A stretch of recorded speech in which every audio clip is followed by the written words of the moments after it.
Chapter 79.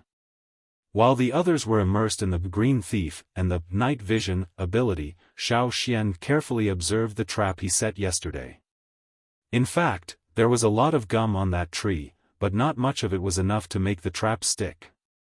Xiaofan found that the gum flowing out from different parts of the same tree had different adhesion.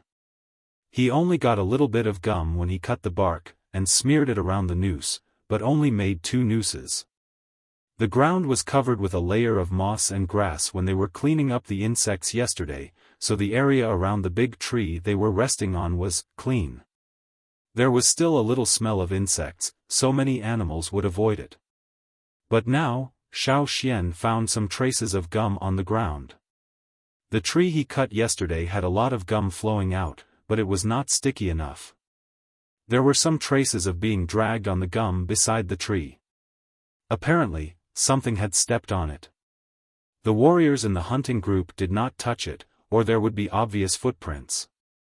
After thinking for a while, Xiaofan looked around, and fixed his eyes on a plant nearby. The tall tree was full of big flowers, and when the wind blew, he could see some pollen sprinkling on it. "Team leader, I want to pick a flower," Xiaofan asked. Tower had told him to ask for permission before doing anything, and he was not allowed to act on his own. Tower looked at Xiaofan, and said, "Okay." In the past, Tower would not allow Xiaofan to pick flowers, because it was too boring in his eyes. But now, he felt that Xiaofan might have found something. Xiaofan climbed up the tree, and tried to break the flower, but failed. He had to cut it with his stone knife, and then held the receptacle, asking Tua to catch it. After cutting 2 flowers in a row, Xiaofan got down from the tree. Tua, who caught the flower, had a lot of pollen on him. He had no choice, because there was too much pollen. "Xian, what do you want to do with it?" Tua asked. "I want to see if there are any traces on the ground," Xiaofan said. "Traces?" The people surrounding the green thief also looked at Xiaofan. Xiaofan held the flower receptacle and tilted the flower towards the ground. With a shake of his hand, the orange-red pollen sprinkled down. Everyone watched as Xiaofan hugged the flowers and walked around the tree that was dripping with gum. He patted here and there, and soon, the ground beneath his feet was covered in a layer of orange pollen. After sprinkling the pollen, Xiaofan found a suitable leaf and fanned it like a fan. A layer of pollen on the ground was blown away, but some remained. The footprints made of orange-red pollen could be vaguely seen, just like the feet of the green thief who was tied there. Looking at the footprints on the ground, Tower raised his head and said to everyone, "Do as I say, especially where there is resin." The tree that Xiaofan touched was not the only tree with gum. Yesterday, when Tower was investigating the surrounding area, he saw several trees, and the gum around each tree was flowing to the ground. The area was quite wide. At Tower's order, the people plucked the flowers that bloomed early in the morning and shook off the pollen. For a moment, the pollen and leaves were flying in the forest. Fortunately, there was no danger nearby. After a while, when the pollen was all shaken off and blown off, everyone fell silent. On the ground, where there was resin, there were many footprints. Because they were in the forest, the footprints were not obvious. Even the outline of the 3 toes could not be seen.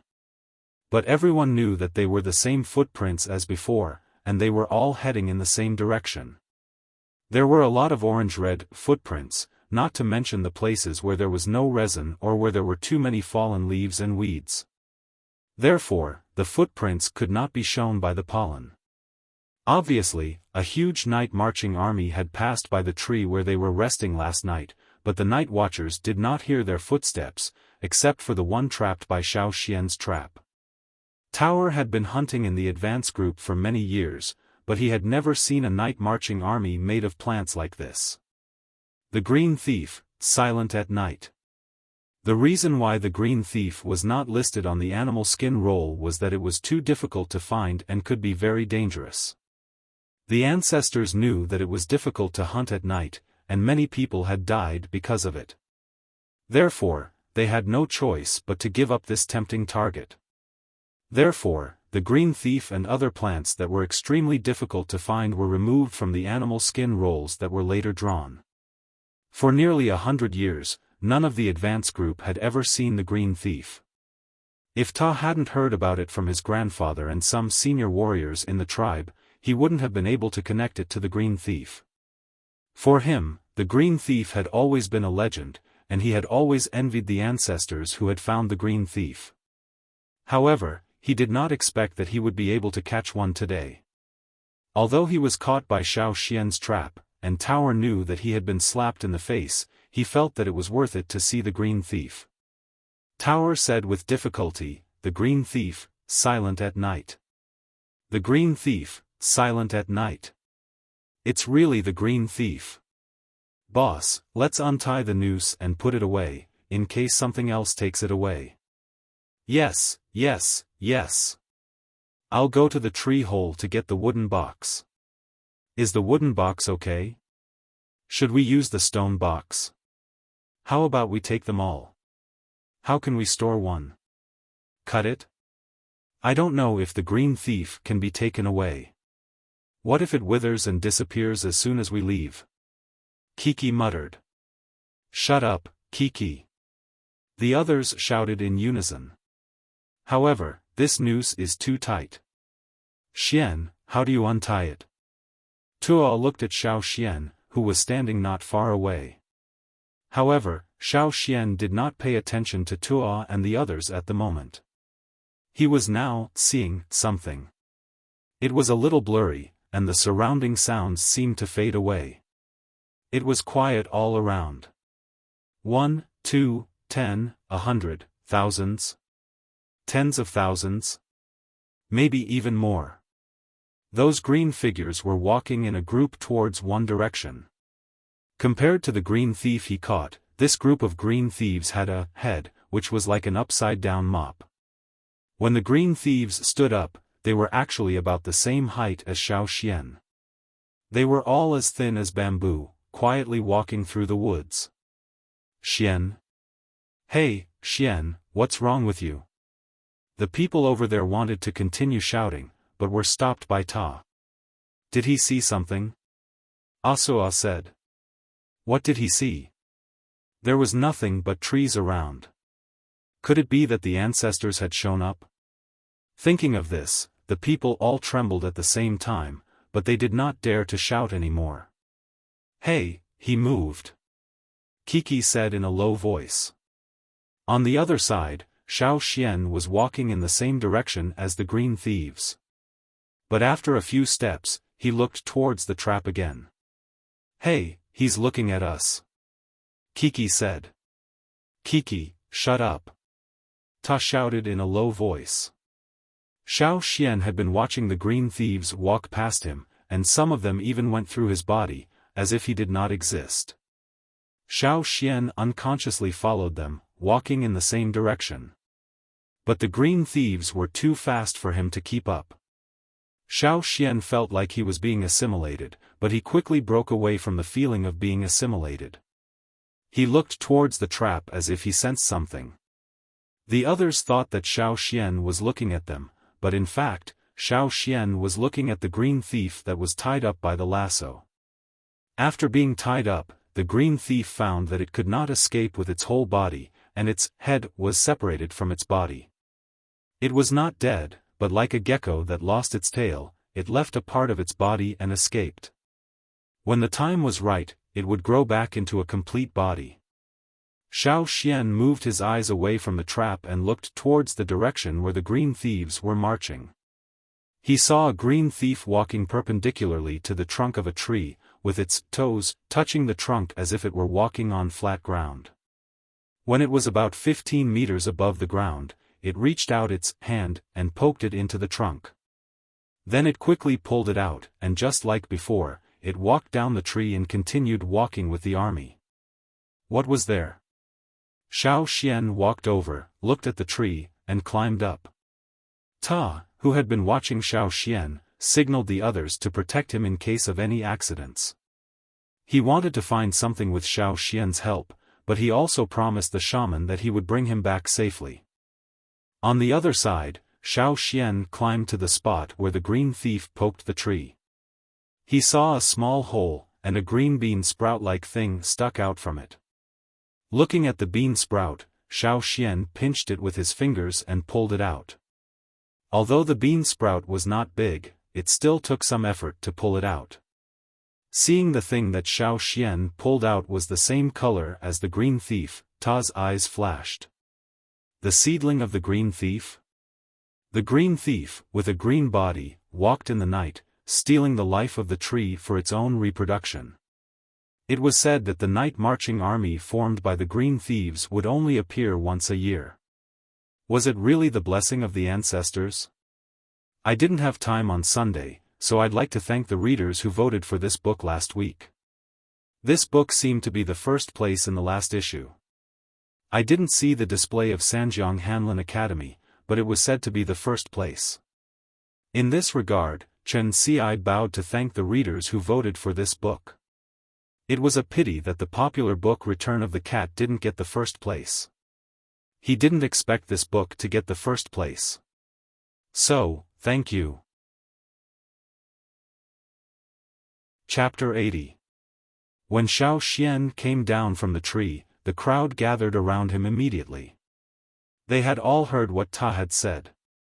Is this the seedling of the green thief? Tua stared at the sprout in Xiao Xian's hand, which was smaller than a finger. Can it be eaten? Kiki pushed the people in front of him aside. He was about to take the sprout from Xiao Xian's hand, but was stopped by Ta Heng's arm. Let me have a look. Ta said. Seeing Ta come over, Xiao Xian handed over the sprout in his hand. As for Kiki's question about whether it could be eaten, Xiao Xian thought it should be. He didn't feel anything special when he held it in his hand, but Ta thought it was the seedling of the green thief. Xian, how did you know there was this seedling? Did you see anything just now? Ta asked. They had just seen Xiao Xian walk over there as if he had seen something, and climb up the tree to pull down the seedling. Just now? Xiao Xian scratched his head, as if he was trying hard to recall. He said, just now, someone told me there was something there, so I walked over. You turned around just now. What did you see? Ta stared into Xiao Xian's eyes and asked. Xiao Xian didn't avoid Ta's gaze, and continued, it seemed that someone was calling me, so I turned around. Calling you? Who was calling you? Was it your ancestor? The crowd thought of this at the same time. Apart from this one, are there any other seedlings like this one? Ta asked. Xiao Xian frowned, as if he was in a dilemma. Think about it carefully. Ta slowed down his tone. Xiao Xian lowered his head, as if he was trying hard to recall. In fact, he was just pretending. By now, the images of the green thieves had disappeared, but he had some recollection of the seedlings on the trees around him. If the person who asked was old Ku, Xiao Xian might have a good explanation. But to Ta, Xiao Xian did not intend to tell the truth. Since everyone thought that he was blessed by the ancestors, then he would give the credit to the ancestors. It would save him the trouble of finding excuses. After thinking for 2 minutes, Xiao Xian pointed out some trees around them. Ta didn't care about anything else and hurriedly directed everyone to look for the trees that Xiao Xian had pointed out. Now, everything else had to be put aside. Although there were still many things on the animal skin roll that they had not found, the green thief was enough to make up for it. It was even better than the things they had found in the past. Even if these little saplings were not completely confirmed, they were still worth searching for. Xiao Xian didn't point to every tree, but every tree was carefully searched. They searched almost inch by inch. Xiao Xian couldn't tell them exactly where they were. At that time, he only paid attention to one of the trees, and that was the only one he could tell the specific location of. Hey, I found it! Asua shouted happily, as if he couldn't wait to swallow the seedling in his hand. If Ta wasn't watching him, he probably would have eaten it. Seeing this, Ta handed the long stone box with the headless green thief in it to Xiaofan. You take it first. I'll go and look for it too. Don't wander around, just wait here. Okay, I know. Xiaofan took the stone box and leaned against a tree to rest. The reason why he could see those illusory images just now should be because of another special ability in his body. In the past, he could foresee danger, but now, he seemed to be able to see things in the past. It was just that Xiaofan couldn't use it freely yet. While he was resting, Xiaofan suddenly looked down at the ground under his feet. It seemed that something was going to come out from the ground. But the others didn't notice it at all. Maybe it was because they were all in the trees and didn't touch the ground, so they didn't realize that something was coming fast from the ground. Something is coming, Xiaofan said. Almost at the moment when Xiaofan said the last word, a flaming red vine came out from the ground. Fortunately, Xiaofan reacted quickly. When he shouted, he had already jumped up, using the trees next to him to jump higher. It's the fire spear. Xian, run. The people who were looking for the green thief seedling in the trees quickly retreated. I was careless. Ta pulled out the stone axe hanging on his waist and threw it out. Crack. A sound like a hard piece of wood being split was heard. A flaming red vine that was as thick as an adult's arm that was reaching towards Xiaofan was cut off. Blood-like liquid spurted out from the broken part and spilled on the ground. However, he only managed to cut off the tip of the vine. The vine that still had blood on it continued to chase after Xiaofan. Moreover, there were more than 10 vines coming out from the ground. According to Xiaofan's estimation, there were at least 50 vines coming out from the ground, not including the short and thin ones. He didn't know if there were more vines that hadn't come out yet. After everyone retreated, the pressure on Xiaofan's side was greatly reduced. His current strength was limited, so he couldn't withstand these vines that were so powerful. Although they were just vines, they were different from the red vines that Xiaofan had seen before. The red vines directly swept their prey away, and didn't have such strong attacking power. The ones that appeared now were like spears, thrusting directly at Xiaofan. The tree where Xiaofan had been standing at the beginning had already been pierced 3 times, and that was only in the blink of an eye. Fire spear, because the vines were as sharp as spears when they shot out, and the fine hairs on the vines looked like fire when they floated up. That was how it got its name. The hairs on each vine were used to absorb, whether it was the sap of plants or the flesh and blood of humans. People who often hunted in this green land were no strangers to this plant, so Ta and the others knew how to deal with it. While Xiaofan was dodging, he also paid attention to the movements of Ta and the others. This kind of behavior of the veterans in hunting was worth learning from the newbies. Now was the time to learn more. For those experienced veterans, although they didn't have fancy body movements or fancy moves, they were all skills that had been honed through countless hunting experiences. Sometimes their reflexes were faster than their thinking, and it was almost an instinctive reaction. It was a simple but practical killing move. The 20 people who had retreated and entered battle mode quickly coordinated with each other. Their attack power suddenly increased explosively, bringing with it a fierce aura that did not lose out to fire spear. Holding their respective weapons, they waved their arms non-stop. The strong and fierce strength passed through the weapons in their hands, bringing with it the sound of the wind, and smashed the waving fiery red vines. Wave after wave of attacks hit the vines. If one of them made a mistake, their momentum would be weakened. Even if the opponent was not a dire beast, they still had to compete with momentum. In the blink of an eye, a large area of the ground was dyed red. Seeing that the crisis in front of them was about to pass, a series of banging sounds came from the ground. It turned out that Fire Spear's vines had broken out of the ground, and its original exposed body had more than doubled. It seemed that it would not stop until it was dead. What made Xiaofan even more depressed was that many of the vines that broke out of the ground were coming towards him. "Xian, stay away!" Ta shouted over there.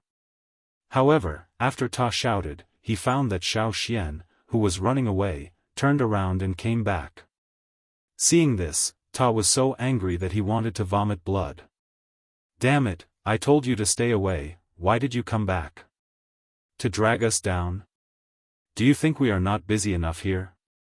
If it were in the past, Ta would not choose to fight with fire spear, but leave with his teammates. However, there were many green thief seedlings here, and he did not want to leave. He thought that the others had the same idea as him. They had no intention of retreating, so they were all in a killing frenzy.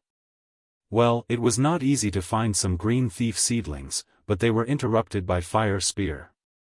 Many trees around were also destroyed, which made it more difficult to find the seedlings. What was more annoying was that there was a kid who was causing trouble here. A strong anger flashed in Tower's eyes. He suddenly exerted strength in his legs and stepped on a thick vine.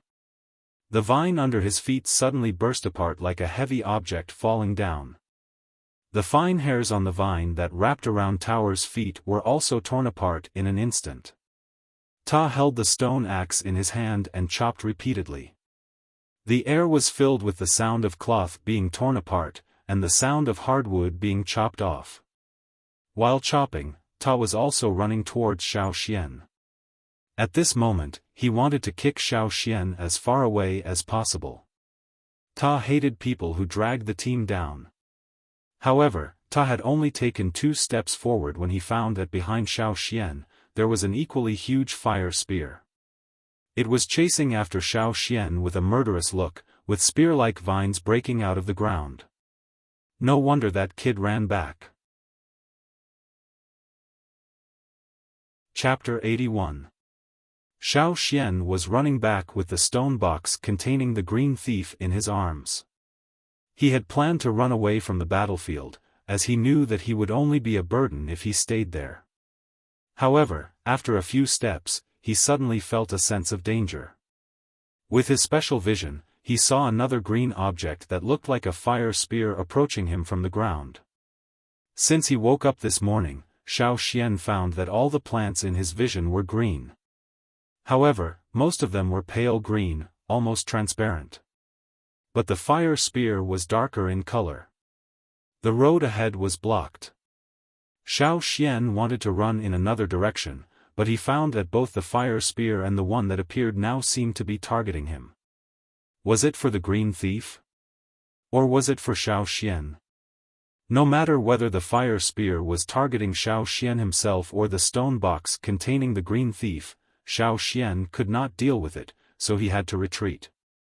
Xiaofan quickened his pace as he touched the animal skin bag hanging on his waist. Ta was confident that he could deal with one fire spear quickly. Even if he could not kill it, he could at least force it to retreat. But now there was another one, and both fire spears were aggressive. It was difficult to deal with them. Ta cut off a part of the vine. He did not have time to wipe off the blood on his face. He shouted to the others, "Half of you go and deal with the other one." But it was impossible to deal with the 2 fire spears in a short time with only Ta and the others. At the same time, they were worried that there might be a 3rd or a 4th fire spear. In that case, would they have to give up this place? They were unwilling to give up, but they did not slow down at all. They were a little impatient. What was the most important thing for a plant? The root system. However, these plants that could run freely knew how to protect their roots well. They even buried their roots deep underground, making it difficult to attack their roots. Especially for a fire spear, which was as fierce as a predator. If you attacked its weak point and could not kill it with one blow, you would be the one to die. Unfortunately, no one had the confidence to do so. Even Ta and the others who often fought with the fire spear would either avoid it or take it head-on. While Ta and the others were trying to figure out a way to force the 2 fire lances back, a magnified image of the noose had already formed in Xiaofan's mind. There wasn't enough thread, so he could only make an incomplete lock. He couldn't just rely on Ta and the rest now. Xiaofan wanted to contribute too. After all, they were a team. Success and failure were linked together. According to Xiaofan's calculation of the success rate, the incomplete trap was worth a try. Xiaofan had never tried such a large-scale trap before, so he didn't know how effective it would be. After all, expectations were not necessarily the same as reality. But no matter what the effect was, as long as it had a little effect, it was fine. The current situation was not optimistic, and in a place like this, it was best to end the battle quickly. Xiaofan held the stone box with one arm, while the other hand quickly took out a spearhead dart from the animal skin bag and pulled out a white thread. Even though he only used one hand, he was still very flexible. His fingers moved quickly, and the white thread had already wrapped tightly around the tail of the spearhead dart. Whoosh! After dodging the vines, Xiaofan threw the dart out with all his strength. But it was not aimed at the fire spear's vines, but at a point on the ground. The body of the dart, which was thrown out with great strength, pierced into the ground. The first point was set, and then the second point was ready. With Ta and the others restraining the fire spear, Xiaofan could deal with it more easily. The position of his dodging was also very clever. He jumped up, fell down, and moved back and forth in succession, as if there was no pattern. But every time he dodged in a panic, it was actually carefully calculated. Everything was done in an instant. In the rumbling sound, the flaming red vines were swinging wildly, and countless stones and soil were lifted up from the ground by the vines. The sound of tree trunks being broken, soil flying, branches snapping, and vines being chopped all mixed together. The sound of the spearhead dart hitting the tree trunks, the ground, and the vines was too weak in this battlefield. Xiaofan moved very fast, and it was hard to see what he was doing without careful observation. Xiaofan's 5 fingers moved quickly, and his feet were not slow either. Every time he reached a preset point, he would complete a knot with a wave of his hand, because all the knots and connecting the nodes had to be completed in an instant. The muscles on his arms twitched continuously, and the totemic power in his body was running to the extreme, roaring and surging in every meridian. If one looked carefully, one would find that there was a layer of surging airflow around the arm where Xiaofan was setting the noose. Xiaofan held the stone box and ran around 2 fire spears that were close to him. Fast. Fast. Fast. Setting a trap had to be fast, especially when it was set on the spot like this. Any extra movement of the prey would cause unexpected changes. In a few seconds, Xiaofan had finished setting up the periphery of the noose, and there was only one more step left. Xiaofan stepped on the vines with great force, and jumped away before the hairs wrapped around his ankles. "Xian, what are you doing? Hey, don't run around." Seeing Xiaofan running around the periphery, Tuo and the others were very confused. Shouldn't he be hiding far away? It wants to steal the green thief. Xiaofan roared. Steal the green thief? The fire spear's target was the green thief? Before anyone could say anything, Xiaofan shouted again, "I've set up a trap. Everyone, be careful to stay away from it." As he spoke, Xiaofan rushed between the 2 fire spears. "Stop! Xian, what are you doing?" Ta roared angrily. The crossfire between the 2 fire spears was not strong. Obviously, the 2 fire spears had no intention of fighting each other. That was why Xiaofan dared to pass through them directly. Besides, with Xiaofan's current speed, although he could not resist the fire spears, he could still dodge. Xiaofan stepped on the vines and jumped up. His hands moved so fast that they seemed to disappear. The spearhead darts flew in several directions, and the knots were tied up in a flash while he was jumping. The trap was complete. Xiaofan did not stop. Xiaofan, who was holding the stone box, was a bait. No matter where he ran, the two fire spears would attack him. Because of that, Ta and the others followed behind Xiaoxian to block most of the attacks. A vine shot from below. Xiaoxian did not dodge, but blocked it with his teeth knife. Bang! A sound like rocks colliding with each other was heard. Tua and the others saw Xiaoxian being whipped into the air. Kiki, who was closest to Xiaoxian, wanted to rescue Xiaoxian. If no one picked him up, Xiaoxian would fall directly to the ground. However, Kiki was shocked to find that the person who was whipped into the air and fell back down in a parabola, stopped somewhere in the air. Yes, he stopped there. He was standing steadily. At the same time, the others seemed to hear some creaking sounds like wood being tightened. Not only Kiki, but also Ta and the others opened their eyes wide. However, when they looked carefully, they found that Xiaoxian was not standing there in the air, but on a white line. When did the white line appear there? The crowd wasn't sure, but when they thought of what Xiaoxian said about setting a trap, it seemed like it might be useful. Everyone, leave. Tua, Kiki, Sua, step back. Xiaoxian asked the people in the circle to leave. Although it might not hurt anyone, it was better to be safe than sorry. Standing on the white line, the trap in Xiaoxian's mind was very clear. Several vines shot at him, and at least one of them would fall into the trap. Although the two fire lances were separated, half of them were in the trap set by Xiaoxian. If any of the vines fell into the trap, it would trigger a series of lasso reactions. It was a chain trap. Xiaoxian felt that everything around him seemed to slow down, and time seemed to be stuck. Among the things he could see, there were only a few vines shooting at him, and some coils that others could not see clearly, but were getting clearer and clearer in his field of vision. Other than that, everything else was blurred into the background. Closer. It was getting closer. One of the vines was twisting, and the hairs on it were flashing like flames. It went through the coils, in Xiaoxian's field of vision. It fell into the trap. Chapter 82. With the help of the white string, Xiaoxian leaped up and dodged a vine that shot straight at him. At the same time, he held the last spear dart in his hand. The remaining white string wrapped around the body of the dart. As Xiaoxian leaped, the white string tightened.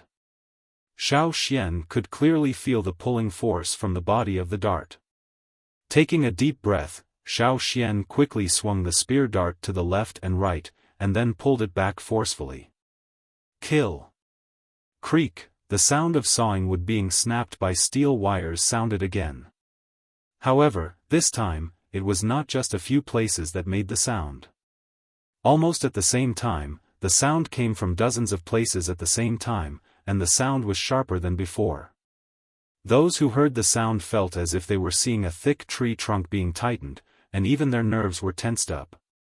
Although Tua, Kiki, and the others did not know what Xiaoxian wanted to do, they knew that they should try their best to cooperate with their teammates in such an emergency, even if they did not think that Xiaoxian could really do anything.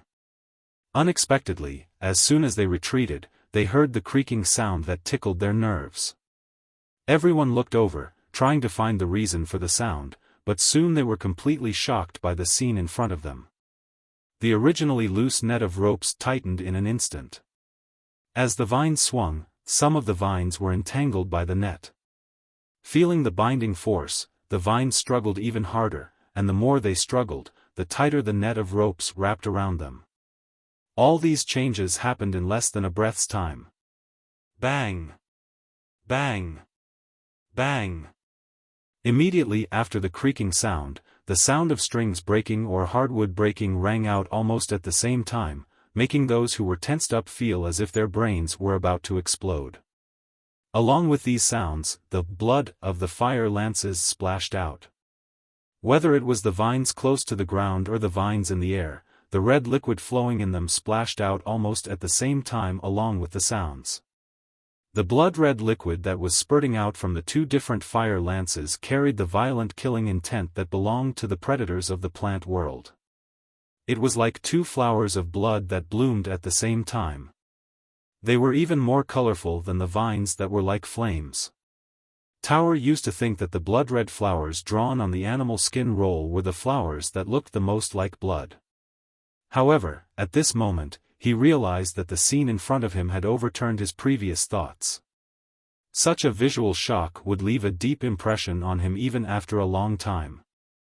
There was no smell of blood, but it was as if he had entered a slaughterhouse. One set of kill, one set of kill, one set of sure kill. Xiaofan felt that he might be able to get a feel for Old Ku's method of killing. However, this half-finished lasso could only be regarded as a shortened version of the chain lasso, which was not a complete killing move. It was far from the level of a sure kill move that Old Ku had mentioned. If the white line was long enough, the center of the noose could be contracted into a net bag similar to the one used to tie up the wind ball. However, the fire lances were too big in size, and there was more than one of them. Without enough materials, Xiaofan's noose could only encircle half of the two fire lances. However, it was enough to solve the problem in front of them. The broken white line shook and then fell down lightly. The splashing red liquid was like a flower blooming and then withering. The broken vines were thrown up and fell down again. In the blink of an eye, the two fire lances that were fierce just now withered. The fire lances had been chopped by Ta and the others for a while. After the noose was retracted, they were injured even more. They twisted their bodies and retrieved the injured and uninjured broken branches to the center. Then, like a screw, they drilled into the ground. After a short tremor, they disappeared. The other fire lances were not as injured as the former.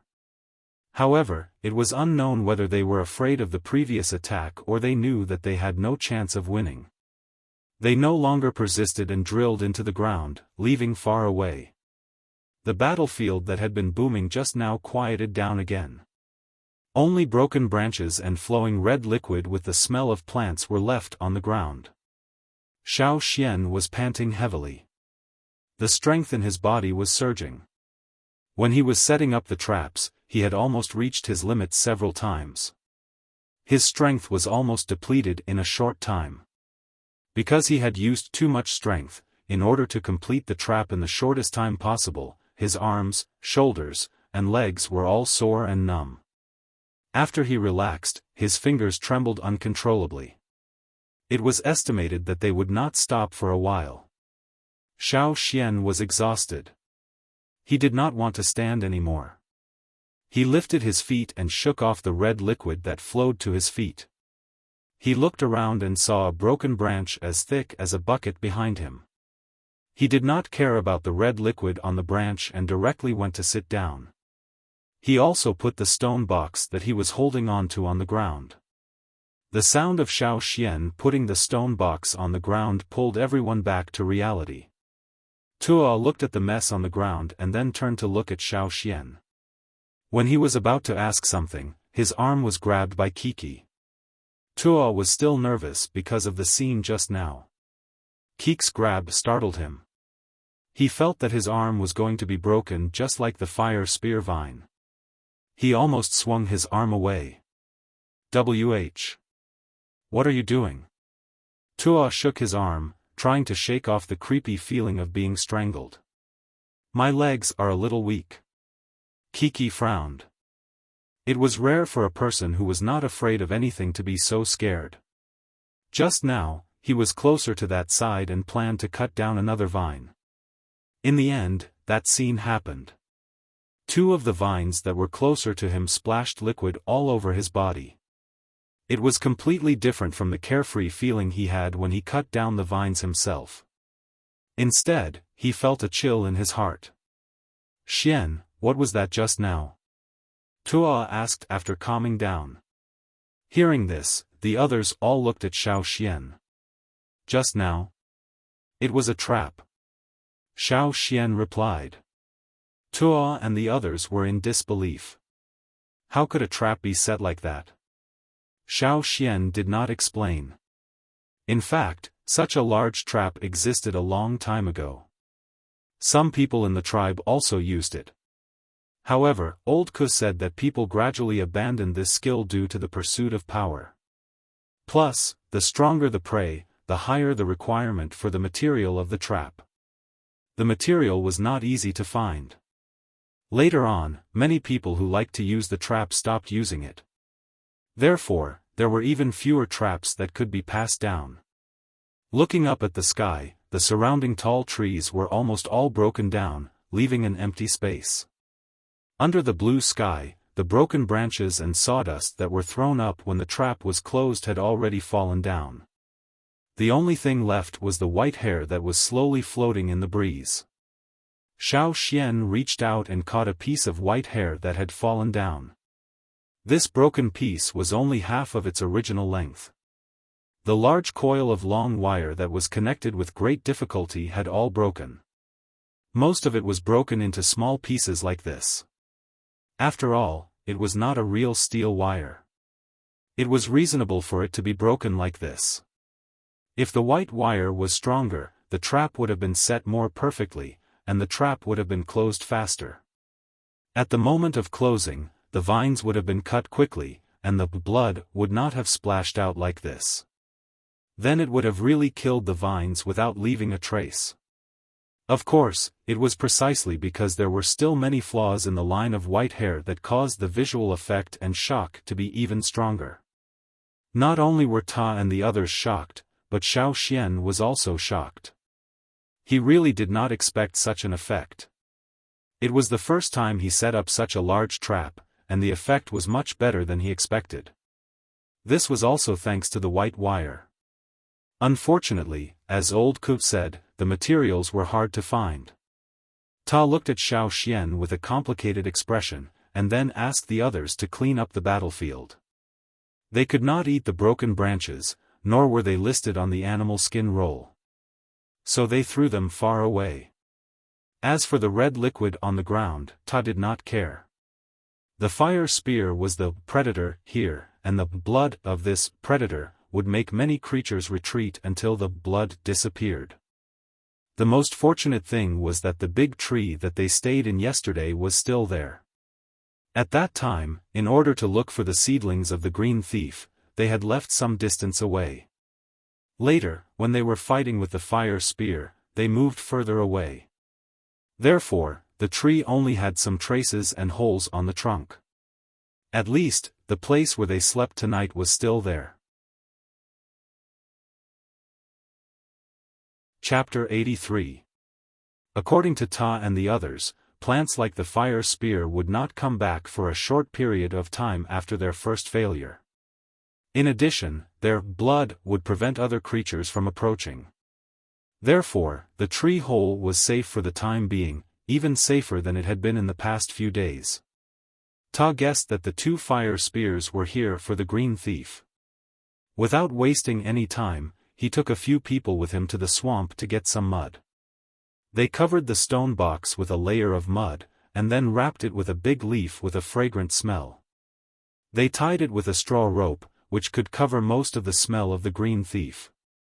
This was also the method they used to cover up when they found plants with strong smells. The smell of the green thief was hard for humans to smell, but some plants and animals could sense it through other means. It was good to take some protective measures. Now, the people no longer underestimated Xiaofan. Even though they still thought that setting traps was a small trick, they could not deny the benefits this method brought to them. As a result, the people's attitude towards Xiaofan became much better. Maybe Xiaofan was really protected by the ancestors, and that was why they could find the green thief. At the same time, Xiaofan's ability could not be ignored. At least in the eyes of the people, so far, Xiaofan was much more successful than most of the newcomers in the tribe. After resting for a while, Ta led a group of people to continue searching around, to see if they could find more seedlings of the green thief. And Xiaofan followed Tua and Kiki to climb up the tree.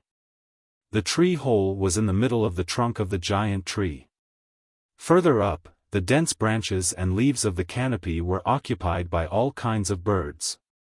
Although they were not big birds, and the largest one had a wingspan of about 1 meter, they had the advantage in numbers. Therefore, the people in the advance group usually did not go up there to provoke them. However, because of the chaotic battle of the fire spears, many birds were scared away. Most of the birds that stayed in their nests during the day were scared away. Therefore, after returning to the tree hole, Xiaofan followed Tuo and Kiki to climb up the canopy to search for birds' nests, and picked up a lot of bird eggs. When they ate bird eggs in this place, Tuo and the others ate them raw. They didn't refuse any kind of bird eggs. Xiaofan took out 3 eggs from a bird's nest. Strangely, the 3 eggs looked different even though they were in the same nest. In terms of size, the big one was a little bigger than an adult's fist, while the small one was about the size of an egg Xiaofan had seen in his previous life. In terms of color, there were 3 eggs. One was purplish-red, one had blue and white spots, and the last one was earthy yellow with some circular patterns on it. Are all of these edible? Xiaofan asked. Kiki looked back and said, yes, I have eaten all of them. Why do the eggs in the same nest look so different? Xiaofan asked as he carefully put the eggs into the animal skin bag filled with leaves. Maybe those birds stole it from somewhere else, Kiki said carelessly. Stolen? Xiaofan was surprised. Of course, with their size, how could they lay such eggs? There are only so many birds in your nest, Kiki gestured with his hands. How could such a small bird lay so many fist-sized eggs at once? But those birds have long and thin claws, so it must be very convenient for them to steal eggs. All the eggs here were stolen? Xiaofan was surprised. All of them, Kiki said with certainty. Birds of a feather really flock together. These were all egg-stealing birds. No matter what species they were, they all gathered together. They weren't afraid that the eggs in their nests would be stolen by other birds. After all, the eggs were not their own, so they didn't feel bad even if they were stolen. Thinking about it, these birds must have their own places of laying eggs, which were more hidden, or bred in other special ways. While digging out the eggs, Xiaofan found many eggs in the nests that were pecked open. There was some leftover egg white in the eggs, and in some eggs, the larvae had already taken shape, but they were pecked until they were incomplete. These birds in the canopy stole the eggs to store as food. After filling the bag with eggs, they returned to the tree hole. Ta and the others searched for a long time, but they didn't find any more seedlings of the green thief. They might have been robbed by other creatures. Judging from the behavior of the fire spear, the green thief was indeed very popular. Fortunately, Xiaofan's trap caught the green thief at night, and they got up early in the morning, so the green thief was not robbed. At the same time, it could be speculated that the creatures that were interested in the green thief were those that were active during the day, while the plants and animals that were active at night were not that interested in the green thief. In any case, they were lucky enough to catch the green thief and find a few seedlings of the green thief. Boss, will the seedlings die soon after they are pulled out? Asuo looked at the green seedlings in Ta's hand and asked. Hearing Asuo's words, the others also thought of the same thing. They had encountered similar situations before. After the seedlings were pulled out, no matter how careful they were or how they were covered with soil, they would die soon. The adult seedlings could not last as long as the seedlings. It's possible. How about we eat the seedlings? It'll be a waste if we don't eat them. Yes, yes, yes. What if we wake up tomorrow and find these seedlings dead?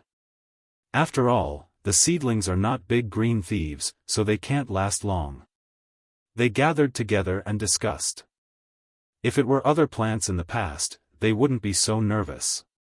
But this was the green thief they were talking about. They hadn't encountered one for many years. The death of any seedling would be a great loss.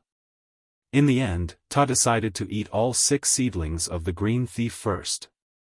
He also wanted to wait until the other team of 20 people met up, but he already felt the vitality of the seedlings in his hand was quickly draining. Ta pulled out half a leaf and ate it first. He was the strongest one here, and also the leader of the team. He planned to try it himself first. If there were no problems, he would let the others eat it. The others stared at Ta, watching him eat the small half-leaf. They didn't even want to blink, for fear of missing any details. "How is it? Boss, how do you feel?" Asua asked quickly. Ta sensed it carefully and shook his head. "I don't feel anything except that my strength has recovered a little." The others were disappointed, but even so, they still ate the seedlings. Xiaofan got a leaf, which was more than the others, but no one complained. In terms of merit, Xiaofan got more than all of them combined. Xiaofan could have kept the green thief for himself if it wasn't for the rule passed down by the hunting group in the tribe, which stated that the things they hunted must be shared with everyone. Just like the last time when Xiaofan hunted the thorn black wind, he could have kept the green thief for himself. Therefore, the others knew in their hearts that they had gained a big advantage. They also planned to help Xiaofan hunt more food on their way back. After the sun went down, not many birds flew back to their nests. The cha-cha birds on the trees were less than half, and the surroundings were much quieter. Those birds had other nests. When a disaster struck one place, they would hide in another, and come back when the disaster subsided. Before the night fell, Kiki asked Xiaofan to set up a trap in the surrounding area to see if they could get something else tonight. The rope that connected the white hares was gone, so they could only use thinner vines and straw ropes to replace it. However, Xiaofan had a feeling that they wouldn't get anything tonight. When the night fell, the others didn't go to sleep, but crowded at the entrance of the cave. "Why do I feel that it did work?" Tua said, looking at a small protrusion about 10 meters away from the entrance of the cave. "I feel it too. Although I can't see clearly, I can see a little farther than before." "You're right. This is just a seedling. If it eats a big one, will it be able to move freely in the dark?" Even Ta couldn't move freely in the dark. His vision wasn't as good as those ferocious beasts, so his movements would be limited. The effect of the green thief seedling made everyone happy, but they wouldn't eat it alone. They would bring the green thief in the stone box back to the tribe and hand it over to the shaman. This made Xiaofan admire the shaman even more. Even in the face of such great temptation, these people could still stick to their principles. This was the result of the shaman's training. It was a very quiet night. Everyone was having sweet dreams, and the night watchers were paying attention to the movements under the tree, hoping to catch more green thieves. Xiaofan slept well that night, but he did not have any dreams. He did not dream of the flowing green. The next day, before the sun completely rose, everyone rushed down the tree to see Xiaofan's trap.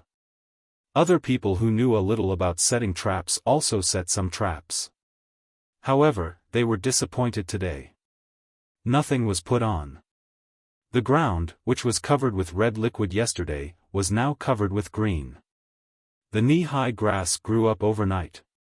The blood of the fire spear became their nutrients. Chapter 84. Bitter sand root, living blood leaf, seven-forked palm, blood thread flower. Ta and Tua were counting the results of the hunting over the past few days, while Xiaofan was counting the days. The hunting time was up, and it was time for them to go back. In the past few days after they got the green thief, the hunting group would set a few traps every night, but the results were minimal, and they didn't find anything useful. They were just lucky that night. In the past few days, Xiaofan had been following them everywhere. Although he couldn't help much with his fighting ability, he didn't need to worry about the others. Xiaofan could take care of himself, which was the biggest help for the others. Xiaofan had learned a lot of wonderful things in the past few days. Once, in order to find the seven-forked palm, he almost fought against the rippers.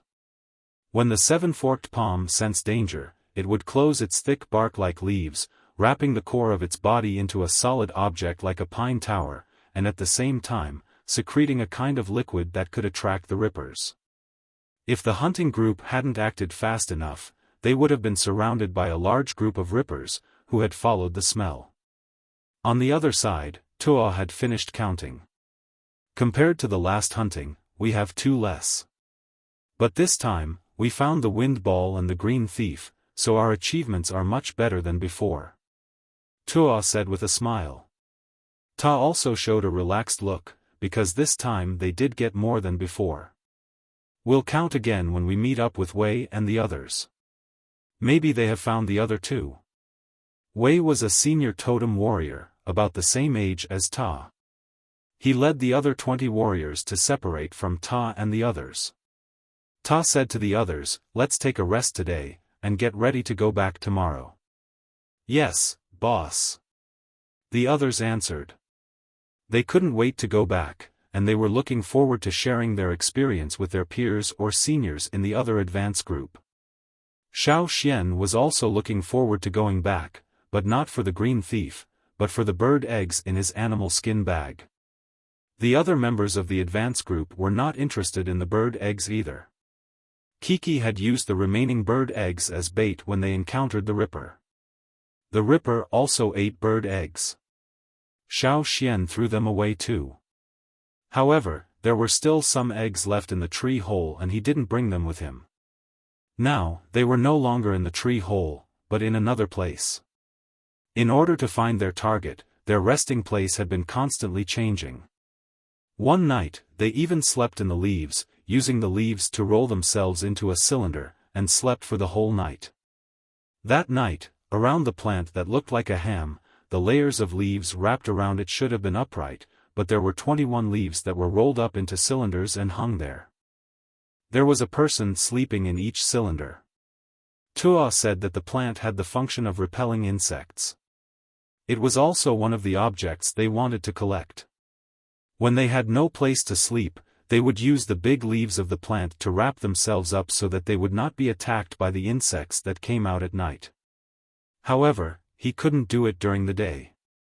During the day, the leaves of the plant became very hard and couldn't be rolled up at all. For Xiaofan, this was a very novel experience. As for the bird eggs in the animal skin bag, he wanted to take them out to try. Most of the plants would wither away after leaving this place, but what about the bird eggs? The plants here were very unusual, and so were the insects that ate the plants here.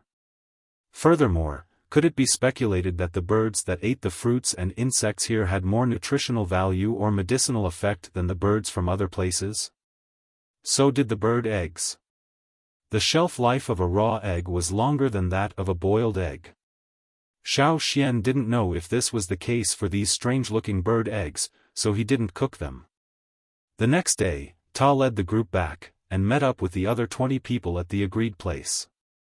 Some of them were injured, but fortunately, they weren't seriously injured.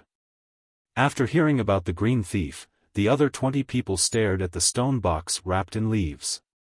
They couldn't wait to open it and take a look, but they also knew that it was not the right time. When they came here, they used the big dragonflies to glide down from the mountain, and when they returned, they also needed to borrow the dragonflies. When the sun was about to set, the people in the advance group waited in one place. Some of them climbed up the tall plants to check the location of the army of dragonflies.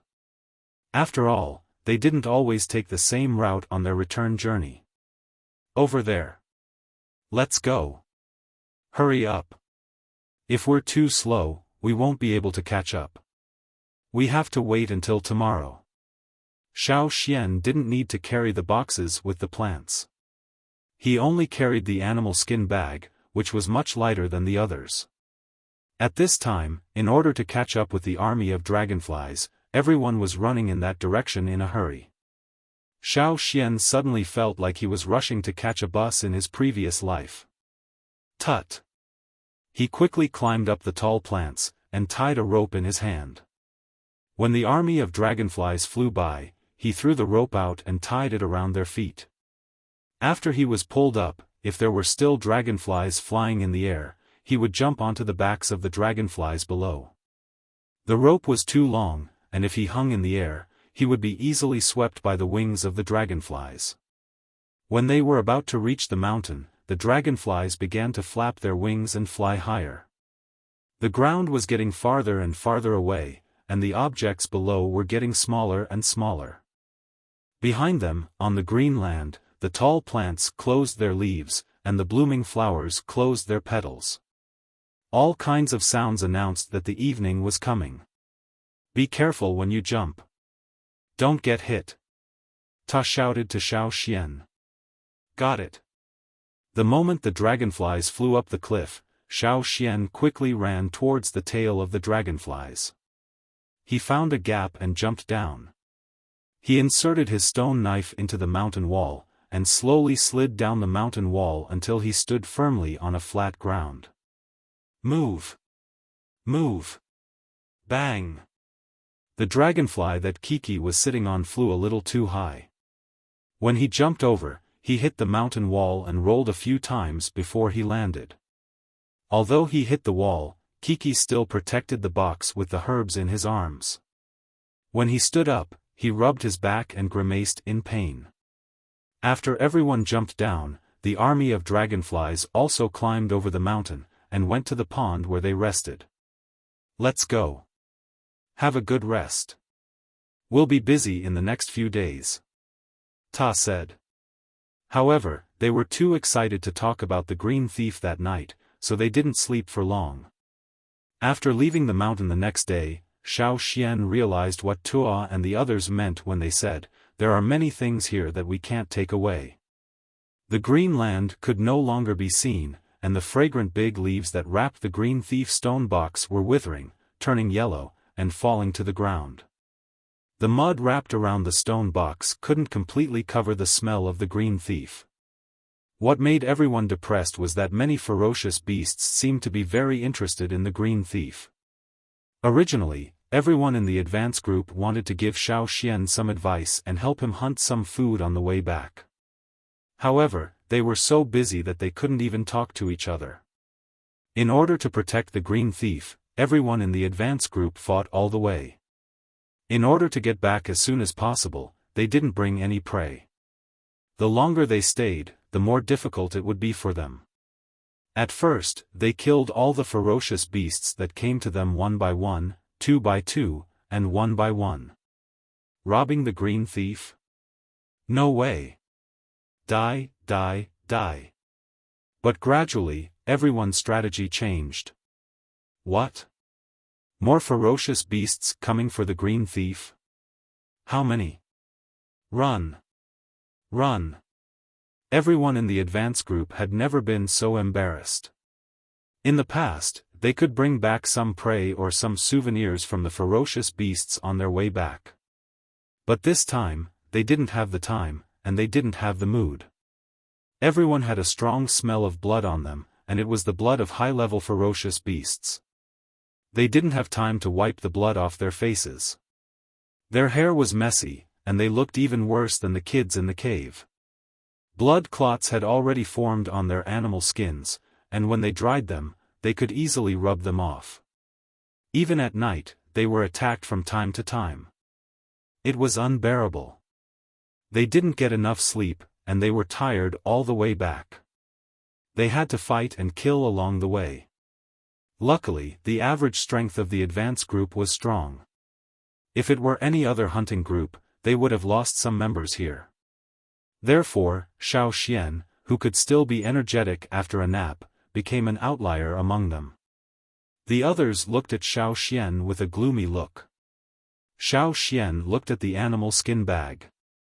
The bird eggs were still in good condition.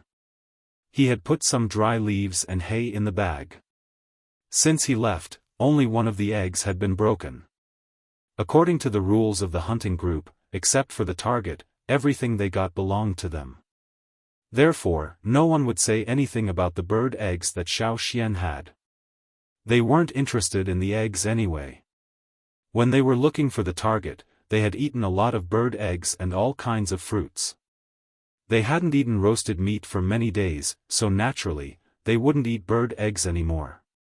But when they bit into the meat, they chewed it like it was their enemy. They chewed loudly, probably cursing those ferocious beasts in their dreams. Chapter 85. When the hunting groups arrived at the meeting time, the advance group would usually arrive first. They needed to pack the herbs they brought back in new wooden boxes. Because of the green thief, the advance group was in a hurry, so they arrived one day earlier.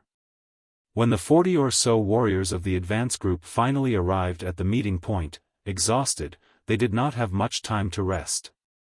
After cutting wood, they built a big wooden box as big as a carriage, and put all the herbs they brought back inside. Then the wooden box was sealed, tied with vines, and covered with leaves of other plants. In short, no one could see what was inside, and no insects or other things could get in. After packing the herbs, the advance group was divided into two groups. One group stayed to look after the herbs, and the other went hunting. They took turns. After all, they had to bring back some game, or else what would they eat when they returned to the tribe empty-handed? Besides, they had to bring more things with them on the path of glory, so as not to lose face. There were not too many high-level ferocious beasts around the meeting point, so the advance group was not worried that the place where they stored the herbs would be dangerous. Besides, it was close to the top of the mountain, so there were fewer animals. Xiaofan went hunting with the first group. Ta saw that he was in good spirits, so he nodded and agreed. The ferocious beasts around were not too strong. If anything happened, the warriors in the advance group could protect Xiaofan. One day later, the other hunting groups also arrived at the meeting point one after another. Mai's group was the second of the 5 to arrive. Seeing that they had a good hunting result this time, the warriors looked relaxed. "Xian, the advance group is good, isn't it? You look quite energetic." Lang Jie patted Xiaoxian's shoulder with a smile. However, when he looked at the other warriors in the advance group, he could not say anything more. Not only Lang Jie, but the other hunting groups also guessed that the advance group might have encountered some great disaster when they arrived at the meeting point and saw the condition of the warriors in the advance group. After several days of continuous traveling and fighting, they were busy packing the animals when they arrived at the gathering point. Then, they had to go down the mountain to hunt again.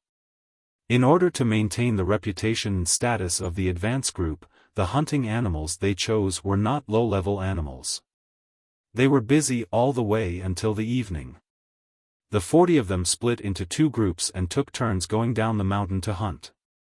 They only rested for one night. However, one night was not enough for them to recover from their exhaustion and lack of energy. Their mental state was still not good. Even after a simple grooming, it could not change their sorry state. When had the advance group ever been in such a sorry state? Everyone had their own guesses. At the very least, they had never seen the advance group in such a state since they started hunting with the team. It was as if they had been brutally ravaged and tortured to such a state.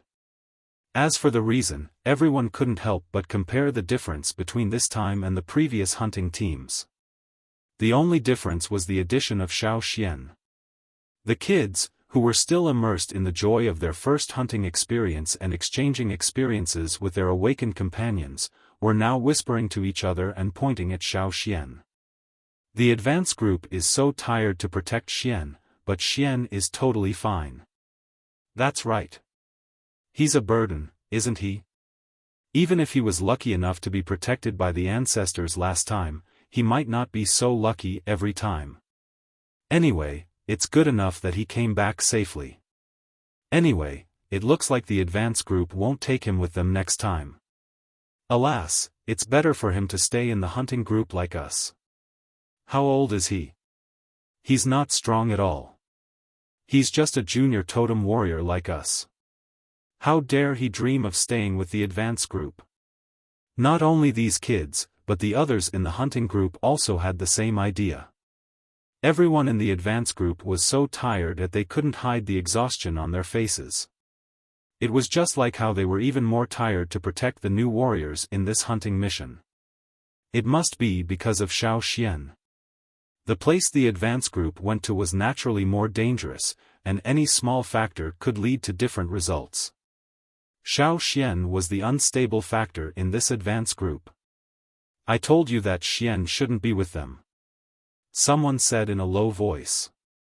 It must be because of protecting that kid that the advance group is so tired. Otherwise, why didn't we see them like this before? It seems that the advance group has suffered a great loss this time. Alas, being tortured like this. Even the prey has been reduced a lot. I don't think my son is any worse than Xian. Who knows when my son will be recruited? Maybe someone in the advance group likes Xian. Seeing that Xian's prey was good last time, he wants to marry his daughter to him. That's why he specially recruited Xian this time. Nonsense, the team leader doesn't have a daughter. But the others do. Hey, do you think the advance group is thinking about how to beat Xian up? That's possible. Someone said something, and that person and his teammates laughed together. But suddenly, their faces froze. Because they found that the 40 people in the advance group were all looking at them, as if they were looking at idiots. If it weren't for the fact that everyone in the advance party was too tired to move, they would have already gone over to beat him up. Xian is nothing. Have you seen the trap that kid set up? Have you seen the kid catch the green thief? Have you seen the kid make 2 fire lances fall to the ground in blood with one move? You don't even know shit. They had laughed at Xiaofan in the beginning, but they had been slapped in the face within 2 days of entering the green land. Loss? If catching the wind ball and the green thief was a loss, they would rather suffer every day. As for the troubles they had encountered along the way, it was needless to say. There was a price to pay for everything. Since they had found the green thief, they had to be mentally prepared to deal with more troubles. They had been aware of this since the first day they joined the advance group. Torture? If they could find more animal skin scrolls and curly tail herbs, eat the green thief, and encounter more magical treasures, they would be willing to suffer such torture again and again. Seeing the expression on the advance group's faces, the leader of the hunting group glared at the warrior who had been joking in his group, warning him to stop talking. Except for the advance group, no one knew that it was Ta who had asked for Xiaofan, not Xiaofan. So naturally, they had all kinds of guesses. But some of them were smart enough to figure out that there must be some other reasons. But no matter what happened to the advance group, it was not something they could talk about casually. How dare you laugh at others when you don't have the ability? Lang Jie sneered. He looked at the few warriors who had been joking, his eyes full of disdain. Who did you say didn't have the ability? Someone stood up. We can't do anything to the advance group, but we can't do anything to you. What's wrong with that? Lang Jie was not afraid at all.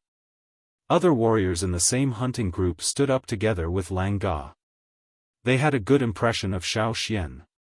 Whether Xiaofan was protected by his ancestors or for other reasons, they thought that Xiaofan was a good warrior, and that was enough for them. Seeing that the 2 hunting groups were about to fight, the team leader shouted, "Shut up, all of you." Ta glanced at the 2 groups with a cold face, and said in a deep voice, "Whoever makes noise again, don't follow us next time." The 2 groups immediately became obedient. After all, the team leader still had the quota. When Lang Jie walked back to his group's resting place, he saw Xiaofan standing at the advance group's area and making a gesture to him. Lang Jie, who had been annoyed a moment ago, was so happy that his teeth almost fell out. Xiaofan's gesture meant that there would be something good for him when he returned. After the whole group gathered, Ta led them back to the tribe. In the tribe, Old Ku was sitting on a stone in the training ground, with his hand on his crutch. No one knew what he was thinking. Hearing the noise, Old Ku looked up and saw Caesar running back with a stone smeared with grass juice in his mouth. After Xiaofan left, Old Ku did not stop training Caesar. He followed Xiaofan's training method. He had to admit that Xiaofan's method was very useful, and Caesar's training was also very effective. He could find things that he had thrown away. To reward Caesar, Old Ku threw him a piece of meat. When he was about to say something, he saw some people rushing back to the tribe at the foot of the mountain. He also heard that the hunting group was coming back. Counting the days, the hunting group would be back in a few days. Old Ku could not sit still. After Caesar finished eating the meat, he sat on Caesar's back and gently knocked on Caesar's head. "Go back, Xian is coming back." Caesar was reluctant at first, but as soon as he heard Xiaofan's name, he ran away immediately. Old Ku asked him to slow down, but he did not listen. The wounded had been sent back to the tribe in advance. When Old Ku returned to the tribe, there were already many people standing on both sides of the path of glory, waiting with their necks stretched. Finally, a group of people appeared in the distance. The people standing at the foot of the mountain blew the whistle to pass the message to the people waiting on the mountain.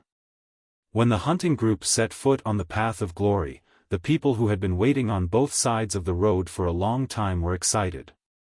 This time, some of the children of some families were participating in the hunt for the first time, so those who had not gone out to hunt were all waiting below. Seeing that Xiaofan was safe and sound, Old Ku was relieved. However, when he glanced at the people in the advance group, his heart skipped a beat. With his eyesight, he could naturally see that the people in the advance group were not in good condition. Thinking of what Xiaofan said before leaving, "Don't worry," Old Ku touched his old heart in his chest. He felt that his heartbeat would not slow down no matter how hard he tried.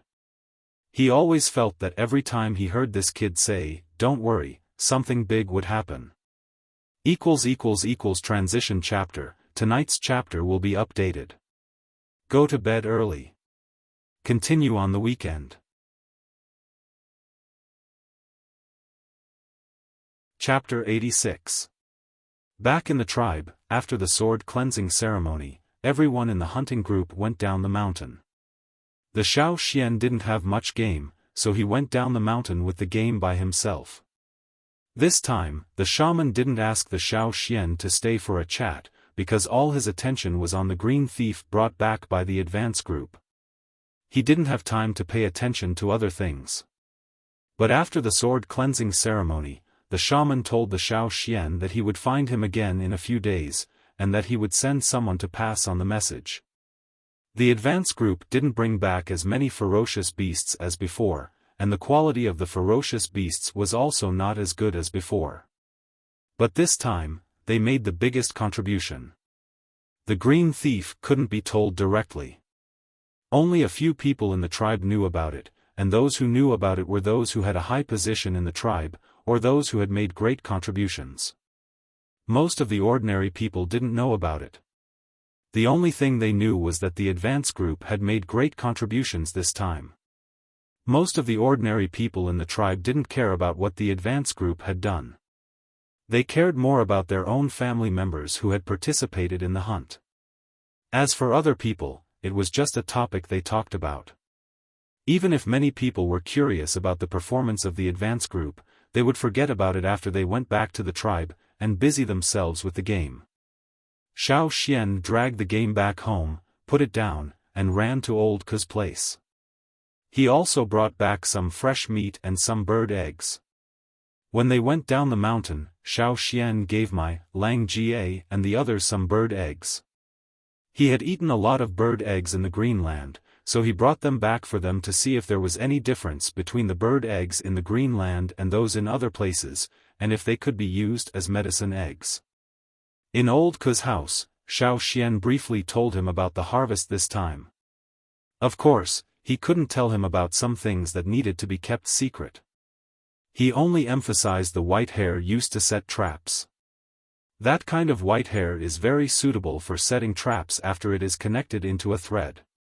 It's a pity that it can't be kept for long. I originally wanted to bring some back for you to see, but I ran into some trouble midway and used up all the traps. The broken thread began to deteriorate after a few days. It lost its elasticity and broke with a pull. When we came back, it had already degraded. Although some of the words Xiaoxian used were unfamiliar to old Ku, he could guess the meaning of these words and understand what Xiaoxian was talking about. What a pity, old Ku said. The materials were hard to find, which was one of the main reasons why this skill was gradually lost. It would be great if we could find a way to bring them back in one piece, Xiaoxian said. Old Ku shook his head. I won't force you. Old Ku's greatest wish was to pass on his skills to the right person. Now that he had found Xiaoxian, he had no regrets. Moreover, Xiaoxian could follow the advance group and come back safely. It was both luck and strength. What are these eggs? Old Ku looked at the eggs that Xiaoxian threw into the pot and asked. I brought them back from the other side. The people in the advance group often eat them, so I brought some back. Hearing Xiaoxian's words, old Ku didn't ask any more questions. Since Xiaoxian said that the advance group often ate them, they should be good stuff. Xiaoxian kept 3 bird eggs and gave the rest to old Ku. After having dinner at old Ku's place in the afternoon, Xiaoxian took Caesar back home. Before the sun set, Xiaoxian planned to process the animal meat that he brought back. He set up a stone pot in the house and lit the fire. Xiaoxian put the 3 remaining bird eggs into the pot. He planned to cut them up and take them back to the cave after cooking them. After throwing the eggs into the pot of water, Xiaoxian left it alone and processed the animal meat outside the house. Otherwise, the night swallow would come out and cause trouble when it got dark. Caesar was lying in front of the wooden house, holding a bone and playing with it. Suddenly, his ears twitched. He turned his head and looked at the stone pot in the house. After listening carefully, he got up and ran to the pot to look inside. There were 3 bird eggs in the pot. They were as big as Xiaoxian's fist. However, they weren't the biggest or the smallest among the eggs that Xiaoxian brought back. They didn't have so many patterns, but the color of the eggs was different. Xiaoxian took the chopped meat and put it into the stone pot to marinate. He turned his head and saw Caesar staring at the stone pot. What are you looking at? Xiaoxian walked over and glanced at the stone pot. At a glance, he saw that one of the eggs had a crack on it, and the egg was still shaking. Damn it! Xiaoxian directly put his hand into the stone pot and fished out the broken egg. He held it in his hand and looked at it. Just now, the eggshell was only cracked. Xiaoxian fished it out in time, so it didn't get wet. The crack on the egg was getting bigger and bigger, and cha-cha sounds came from inside. Obviously, the bird in the egg was about to come out. Looking back at the stone pot, Xiaoxian scooped out the other 2 eggs from the pot with his free hand. Fortunately, the stone pot had just been set up and the temperature of the water hadn't risen yet. Otherwise, the bird that was about to break out of its shell would have been cooked directly. This had never happened to any of the bird eggs that he brought back. Even after eating so many bird eggs, none of them had taken shape. When he fished out the bird eggs, Xiaoxian followed Keek's instructions and took those eggs that looked like they had just been stolen. Normally, there wouldn't be any formed birds in them. This was Keek's experience. It wasn't that Kiki was overflowing with sympathy. It was just that it was difficult to light a fire in the green space. If there were formed birds in the eggs, he didn't like to eat them raw, and it was inconvenient to cook them. That was all. The eggs that had just been stolen were generally clean, while the eggs that had been left for a long time would have stains or other marks on them. The birds that stole the eggs didn't pay much attention to hygiene. The nests weren't exquisitely made and were very simple. The bird feces from the nests above could even fall into the nests below. Therefore, when Xiaoxian was selecting eggs, he chose the cleanest ones and didn't shake them one by one. Besides, there was no need to pay too much attention to whether the bird in the egg had taken shape or not. As Kiki said, if you didn't want to eat it, you could just throw it away. Before this, Xiaofan hadn't encountered any eggs with formed chicks. He didn't expect that there would be one now. Xiaofan's hands, which had just skinned the animal, were still stained with blood. The crack on the egg in his palm was getting bigger and bigger, and the sound of cha-cha was getting clearer and clearer. Xiaofan could clearly feel the movement of the egg through his palm. Looking at the egg, he thought that if this bird could survive, he would raise it as a chicken. He just didn't know if it could lay eggs like a chicken. It didn't matter if it couldn't lay eggs. He could raise it until the end of the year and kill it to eat. The broken eggshell was pushed out, and the chicks inside gradually revealed themselves. It didn't look like the chicks that Xiaofan had seen before. This bird was wet and had no hair, and its eyes were closed. Chicks were divided into early and late adult birds. Early adult birds could open their eyes as soon as they came out of the shell. Like chicks, they were fluffy and could stand, walk, and eat independently. Late adult birds couldn't open their eyes after they came out of the shell. They didn't have much hair, and had to stay in the nest and be fed by their parents. The one in Xiaofan's hand was obviously a late adult bird. Xiaofan observed the little chick's beak in his hand. From the shape of its beak, he could tell that it ate meat. Probably because the smell of blood on Xiaofan's hand had stimulated the chick, it opened its beak wide and even pecked at Xiaofan's hand. It probably thought that it was food, but it couldn't swallow it. Xiaofan looked around. He took out an old piece of animal skin and placed it on the stone table. He placed the little chick in his hand on top of it. Then he took out a piece of unmarinated animal meat, cut a small piece, and tore it into smaller pieces. He used 2 thin wooden sticks to pick up the meat and put it into the chick's open beak. The meat he cut was the weakest among all the prey that Xiaofan had hunted, but it wasn't weak by much. Xiaofan didn't know if the chick could withstand the energy in the meat. Unexpectedly, the little chick swallowed it directly. Then it opened its beak wide and continued to make cha-cha sounds. There didn't seem to be any problems. Xiaofan continued to feed it a few more times before it closed its beak. After eating, it went to sleep.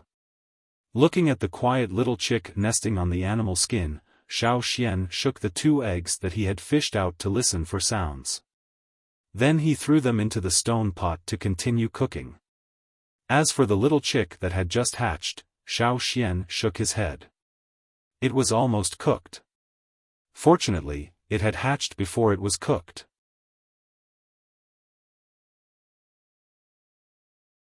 Chapter 87. Xiaofan didn't know what the bird would look like when it grew up, what its habits would be, and what its flying ability would be. Maybe it would be similar to a chicken, or maybe a bird of prey. If it was the former, it could only be used as food. If it was the latter, he could train it to be used as a falcon. Even if it couldn't hunt, it could be used as an early warning. Of course, it was too early to say. Xiaofan didn't know the potential of this bird. If it didn't have any reason to exist, Xiaofan didn't need to do anything. The others would kill it. After all, it wasn't Caesar. When Caesar was still young, he was marked by the shaman. Even if he didn't have the wolf nature, no one dared to have any ideas about him in the tribe. There was an ice cave in the tribe near the top of the mountain. Many people stored food that wasn't pickled there, but they had to hand over a part of it as a reward. Xiaofan also put some meat in the ice cave. He couldn't pickle all the meat he brought back every time. Caesar didn't like pickled meat, and old Ku often ate that kind of meat. It wasn't good to eat it for a long time. Not to mention, now there was another bird. He couldn't feed them all pickled meat, right? It's so troublesome. Xiaofan sighed. He could directly throw the little chick away, or give it to Caesar as food, but he always felt that he should try to raise it. 3 days later, the little chick opened its eyes. This was much earlier than Xiaofan expected. He originally thought that the bird would be like many birds he had seen in his previous life, and that it would take at least 7 to 10 days to open its eyes. He didn't expect that it would only open its eyes after 3 days. It also had more feathers on its body, but it still couldn't walk. When it was hungry, it would cha-cha, open its mouth wide, as if it was afraid that people couldn't see or hear it. During these 3 days, Xiaoxian was at home making stoneware. Xiaoxian now had some basic tools, so he could finish most of the stoneware at home. Old Ku would occasionally come over to take a look. He asked Xiaoxian to rest for a few days and craft some stoneware. When he had enough, he would go to the training ground to train. Xiaoxian only needed 1 night of sleep to fully recover. In the past 3 days, he had polished a lot of stone tools. Some were used to set traps, some were used for training, and he had also polished a batch of better tools for the next hunt. He had already decided to follow Mai and the others on their next hunt. Xian! Someone shouted from outside. The 2 men who came over were Tu and Jiaba, who were currently in charge of the affairs in the cave. They carried 4 fishes over to Xiaoxian. Since Xiaoxian often brought gifts to the kids in the orphanage, the kids in the orphanage would often bring some fish they caught that day to Xiaoxian. Many people never went back after they left the orphanage. For example, Ku, who was in charge of the orphanage before Xiaoxian, never went back. However, the other kids who awakened at the same time as Xiaoxian did go back a few times. Whether they wanted to go back to show off their hunting results or for other reasons, at least they did not directly cut off contact with the kids in the orphanage. Of course, this was all because Xiaoxian brought a series of changes to the kids' lives after he took over the management of the orphanage in the orphanage. No matter what happened to the other kids after they left the orphanage, Xiaoxian would always bring some food to the kids in the orphanage every time he came back from a hunt. After all, he had enough food for himself, so it was not a big deal to share some with the kids. The kids in the orphanage were also grateful to Xiaoxian. Because of Xiaoxian, their lives had changed a lot, and they were now much healthier. Xiaoxian did not refuse their kindness.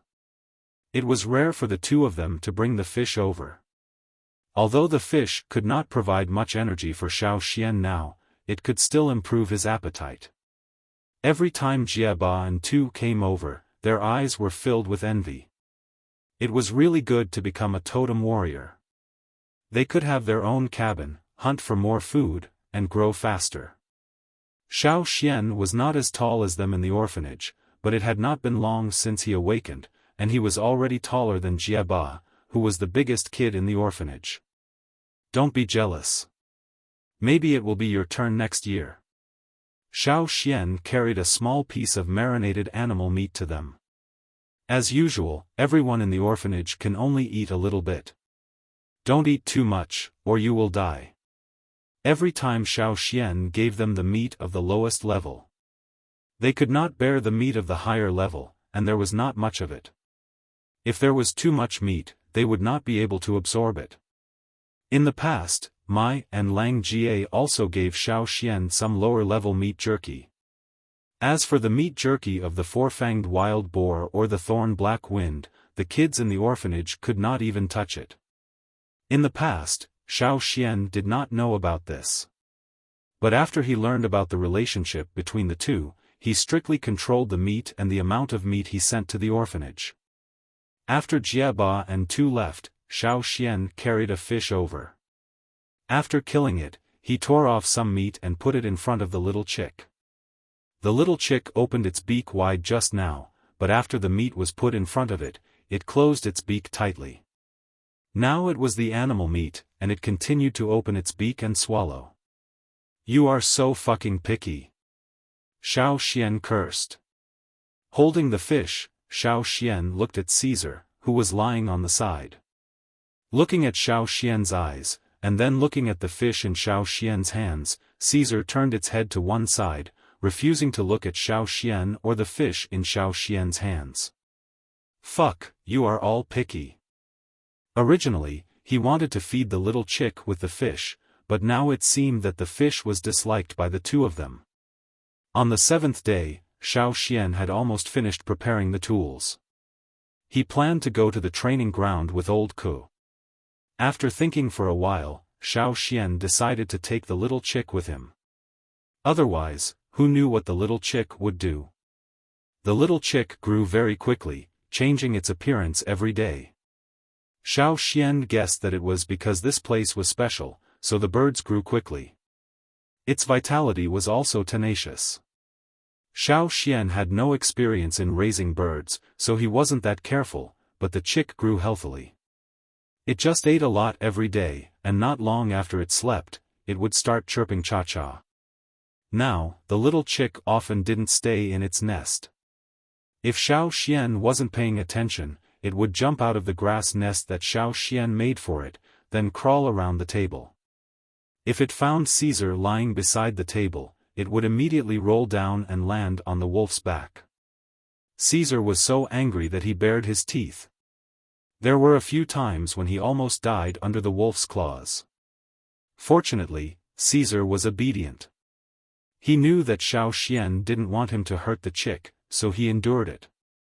Otherwise, he would have already eaten it as a snack. Xiaofan felt that not only was the chick tenacious, but it was also very bold. After only a few days, it dared to directly peck Caesar's wolf nose. Although it was still a chick, its pecking strength was quite strong. Xiaofan already had many pecking marks on the wooden stick that he used to pick meat for it. It wasn't afraid when it landed on the wolf's back. It continued to peck, and a few of Caesar's wolf fur were plucked. He didn't know if it was really bold, or if there was something wrong with its brain. It was sent flying by Caesar's kick a few times, but nothing happened. It would continue to cause trouble next time. The little chick was too noisy. It chirped cha-cha all day long. Xiaofan directly named it Cha-Cha. On the 10th day, the brown fur on Cha-Cha's body grew denser and thicker. It could even stand up and walk, but if it walked too fast, it would fall to the ground. It wasn't very stable. Xiaofan did what he did a few days ago.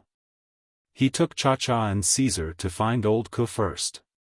Then, they went to the training ground together. When Xiaofan was training, old Ku watched from a distance. Cha-Cha also watched. The old man recently especially liked to play with the chick with a stone worm. Cha-Cha didn't eat stone worms, but it liked to peck at them for fun. Old Ku used a branch to hold a stone worm and shook it in front of it. Cha-Cha would stretch its neck and lift its weak wings a little. It would enter battle mode and then rush up to peck. Not long after, the stone worm held by old Ku was pecked to pieces. Xiaofan came to take a rest after breaking a round of trap bombing. When he saw the pecked stone worm held by old Ku, he smiled and said, "It's too aggressive. I guess it's a fighter jet. It wants to fight everything it sees." But it was good to be fierce. It wouldn't starve to death immediately if it flew out, unless it wanted to die. Fighting chicken? Old Ku was stunned. Then, he smiled and said, "That's a good name. In the future, it will be more powerful than those chickens with beautiful tails in the mountains." Xiaofan recalled the pheasants that were like ostriches in the mountains. If Cha-Cha grew as big as those pheasants in the mountains and attacked people, it would be impossible to keep it in the tribe. They would either kill it or throw it far away. The tribe wouldn't allow such a creature to exist. No matter if it looked like a chicken or an eagle in the future, it should be trained well. When he went back in the afternoon, Xiaofan met Tua, who was on duty in the patrol team. Just in time. "I was going to send a message to you. I didn't expect to see you here." Tua said, "The shaman wants you to go up the mountain tomorrow." "Got it. I'll go up the mountain tomorrow. There's something good." Tua whispered, and gave Xiaofan a look. The so-called something good was probably about the green thief. Xiaofan understood. He thanked Tua and left. On his way back, Xiaofan opened the animal skin bag and looked at the bird that seemed to be dozing. He wondered if he should take it up the mountain tomorrow.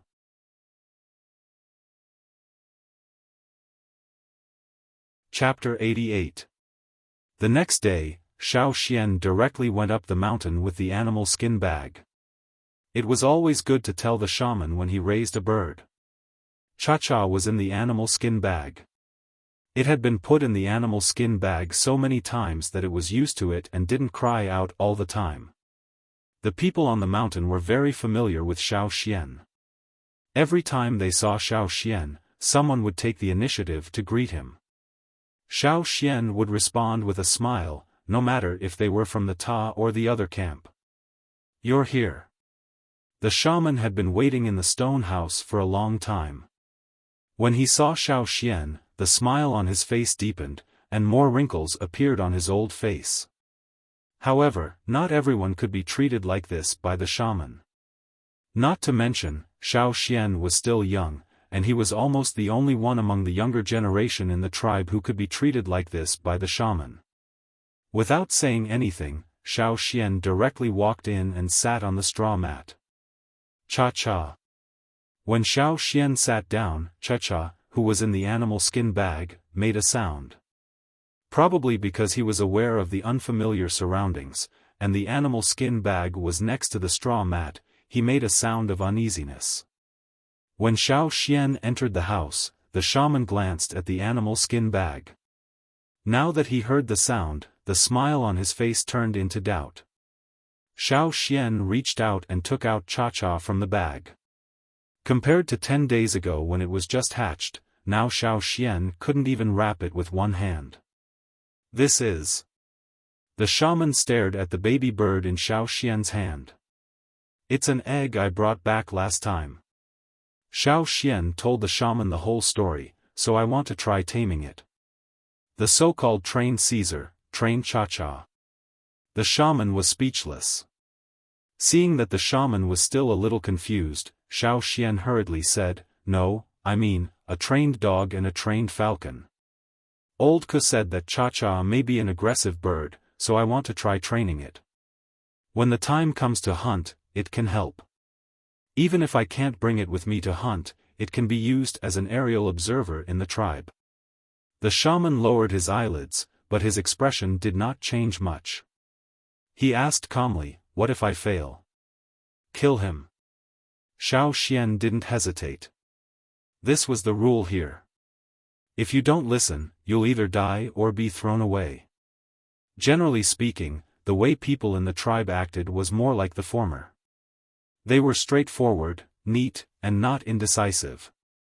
They didn't have such meticulous emotions at all, and acted more violently and wildly. "Very good." The shaman smiled again. This time, his smile was even deeper than when Xiaofan entered the room. He seemed to be in a good mood. "Lift it up and let me see," the witch said. Xiaofan held the bird in his hand in front of the shaman, so that the shaman could have a better look at it. His other hand was to prevent the bird from pecking at him. The person in front of him was one of the two people with the highest status in the tribe, even slightly higher than the chief. He couldn't let it offend anyone. If it really pecked the shaman, the people in the tribe wouldn't allow it to stay.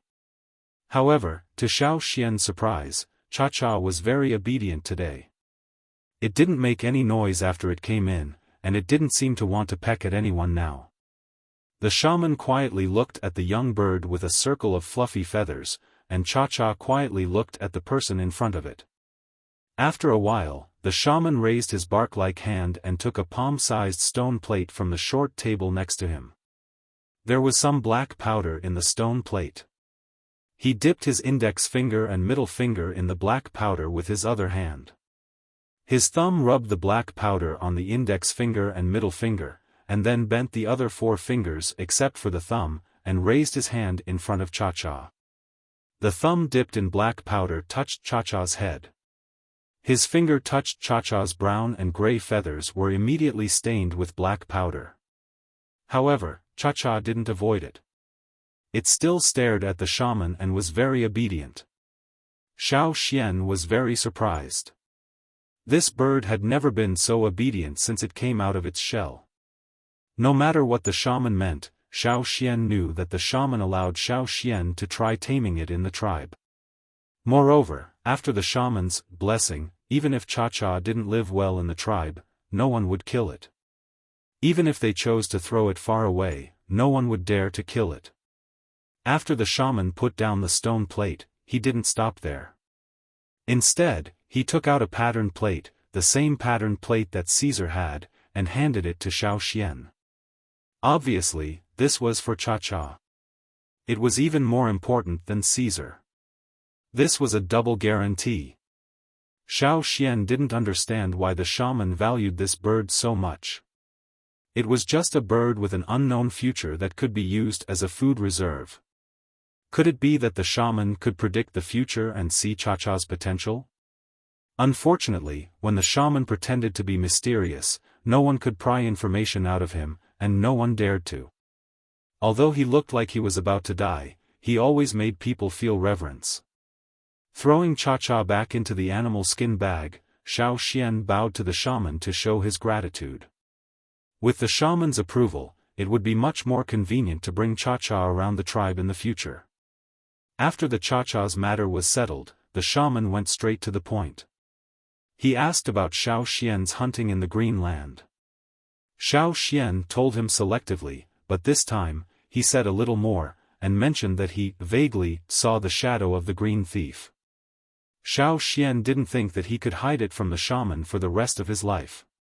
He would stay in the tribe for a long time, maybe for the rest of his life, and he had no one to rely on. Because of Ta, Xiaofan wouldn't put his hope on the chief. Besides, if Ta really became the next chief, what would he do if he wanted to make things difficult for him? It wasn't that Xiaofan had a dark mind, but after this hunting trip, he felt that he wouldn't get along well with Ta. There were no human rights in the tribe, and everything could be decided by the higher-ups. If the higher-ups said you were wrong, and they wouldn't give you any chance to explain. After these days of observation, Xiaofan would rather believe in the shaman, the so-called spiritual leader of the tribe. Although the development of this isolated tribe wasn't very good, it wasn't seriously abnormal either. This was all thanks to the efforts of generations of shamans, and he believed that the next shaman wouldn't be bad either. He told the shaman more and more, so that he could gradually make the shaman more confident. After quietly listening to Xiaofan's story, the shaman didn't ask much, but handed Xiaofan 2 medicine bags with a kind face. One is for recuperation, and the other is mixed with the green thief. Drink both of them as soon as possible, especially the green thief. Don't keep it for too long. After carefully putting the 2 medicine bags away, Xiaofan heard the shaman ask again, "Who are you going to follow in the next hunting trip?"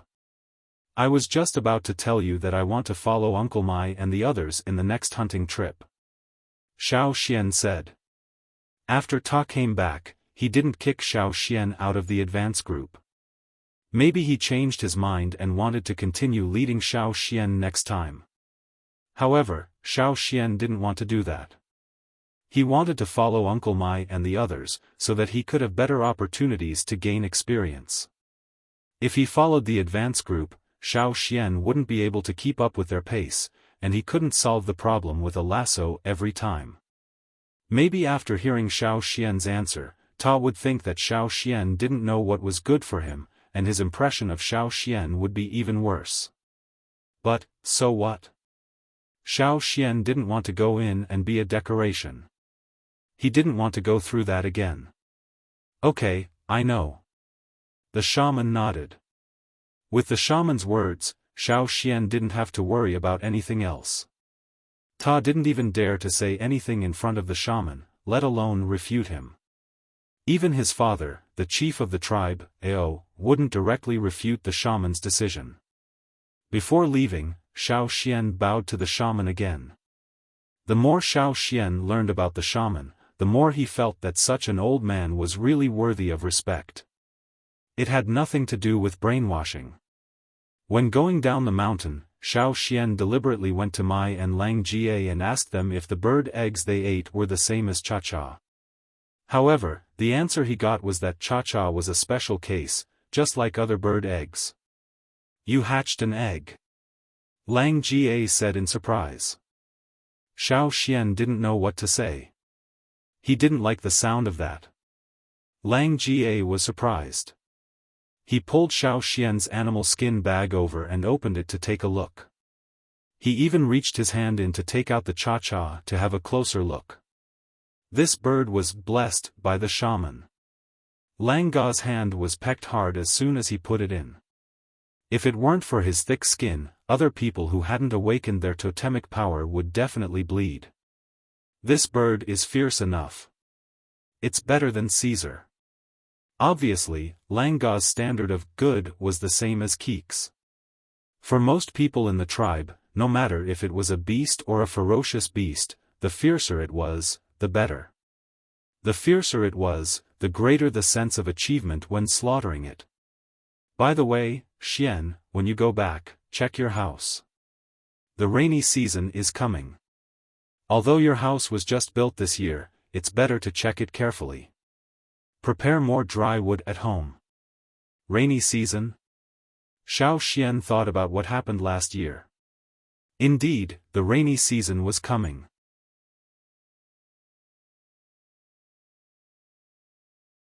Chapter 89. It was raining cats and dogs. The raindrops were densely packed, hitting the ground rapidly. The sound of muddy water splashing could be heard everywhere. The leaves rustled as they were hit by the rain, and the sound made people wonder if the raindrops would pierce through the leaves. In the curtain of rain, a figure flashed through the forest. A stone needle as thin as a toothpick pierced through the curtain of rain and pierced through the dense branches at an extremely fast speed. With a tut sound, it pierced into a short wooden stake as thick as an arm hanging there. At this time, there were many similar stone needles piercing the wooden stake from different angles, making it look like a hedgehog. There were many such wooden stakes hanging nearby. Some were in the grass, some were hidden in the bushes, and some were hanging on the trees. Whoosh, after a quick dragging sound, the wooden stakes in different places moved faster. At the same time, more stone needles flew out. Tut, tut, tut. On the grass, in the bushes, in the air. Everywhere, there were more stone needles on the stumps. The pitter-patter of raindrops hitting the ground did not cause the stone needles to deviate at all. Whoosh! The figure in the rain turned over, jumped over the branches in front of him, and landed steadily. The sound of landing was inaudible in the surrounding raindrops. Xiaofan wiped his face and went to pick up the wooden stakes. He had been training like this these days. At first, he practiced spearhead darts, then he practiced thinner stone thorns, and now he was practicing stone needles that were thinner than stone thorns. He thought of the white hares he encountered in the Greenland hunting ground. They were so soft, but they could pierce through thick planks. Even the body of a mid-level totem warrior could not resist them. One of the reasons was the material of the white hares. Another, more important reason was that the white hares were very fast. This was something that Xiaofan was trying to do. He hoped that one day he would be able to use a thin blade of grass to pierce through a thick wooden board. But for now, he could only practice step by step. If he couldn't even use stone, then he wouldn't be able to use grass. There was still a long way to go. Because it had been raining these days, Xiaofan did not let old Ku come out. It was a torture to come out in such heavy rain. Every time Gu went to old Ku to get some stone tools, he would mock old Ku for becoming weak. In the past, he used to walk up the mountain step by step with his crutches. He did not ask for help when he went out, but now. Old Ku rode Caesar when he went out and relied on Xiaofan when he went up the mountain. He did not even go out when it was raining. He was so damn delicate. Old Ku was not annoyed. He did what he was supposed to do and pretended that he did not hear anything. Gu Na was filled with jealousy and jealousy. He would not tell Ge that Xiaofan had asked for some herbs from the shaman. He was in the recuperation period. In the past, he had a negative mentality and did not care whether he lived or died. But now, he wanted to live a few more years and see how far Xiaofan could go. Caesar and Cha-Cha were left at Old Ge's place. Xiaofan sometimes wondered if he should expand the house and let Old Ge move in with him. Anyway, he was alone, and Old Ge was alone. It would save him the trouble of running between the two places every day. While thinking, Xiaofan was tidying up the wooden stakes and the grass ropes. Last year, the rainy season would start after the next hunting trip. Unfortunately, it was earlier this year. The shaman asked everyone to be prepared, and the hunting team that was going to set off had to postpone their trip. Behind Xiaofan, a slender worm like a snake slithered out from a tree. Different from a snake, it had many legs. Sticking out its tongue like a snake, it stared at Xiaofan who was under the tree. Its body slid down the trunk silently, and its slender legs allowed it to stay on the trunk steadily. When it got close to Xiaofan, it twisted its body and coiled its front half, forming an S shape. Then it aimed at Xiaofan and opened its mouth to bite the back of Xiaofan's neck like an arrow released from a bow. Xiaofan didn't even look behind him. He just casually raised his hand, and when it was only half a palm away from his neck, he had already blocked in front of it, and tightly choked its neck. His fingers tightened slightly. Crack! Crack! The worm's head was separated from its body. Xiaofan flicked his finger and flicked the worm's head to one side of the grass, while the headless worm's body was flung to the other side of the forest when he withdrew his hand. During the whole process, Xiaofan did not look at the worm at all. After tidying up the stone needles, Xiaofan stood up and glanced around. He had seen those worms several times in the past 2 days. He heard that they would come out of the ground every year during the rainy season. Not only these worms, but other creatures would also come out of the ground one after another. But except during the rainy season, these worms would almost never appear in the mountains of the training ground. Stepping on the muddy ground, Xiaofan suddenly lifted his foot and kicked a stone away. The stone that was kicked away was mixed with muddy water, and it shot straight to the grass. A 2-palm-long scorpion-like worm that had just come out of the ground was pierced through by the stone. Old Ge said that the worms that came out of the ground during the rainy season would take the initiative to hurt people, and they were very poisonous. Don't get bitten or stung by them, and kill everyone you see. It was said that some worms would run to the tribe, so during the rainy season, the children in the tribe who had not awakened their totemic power were locked up at home.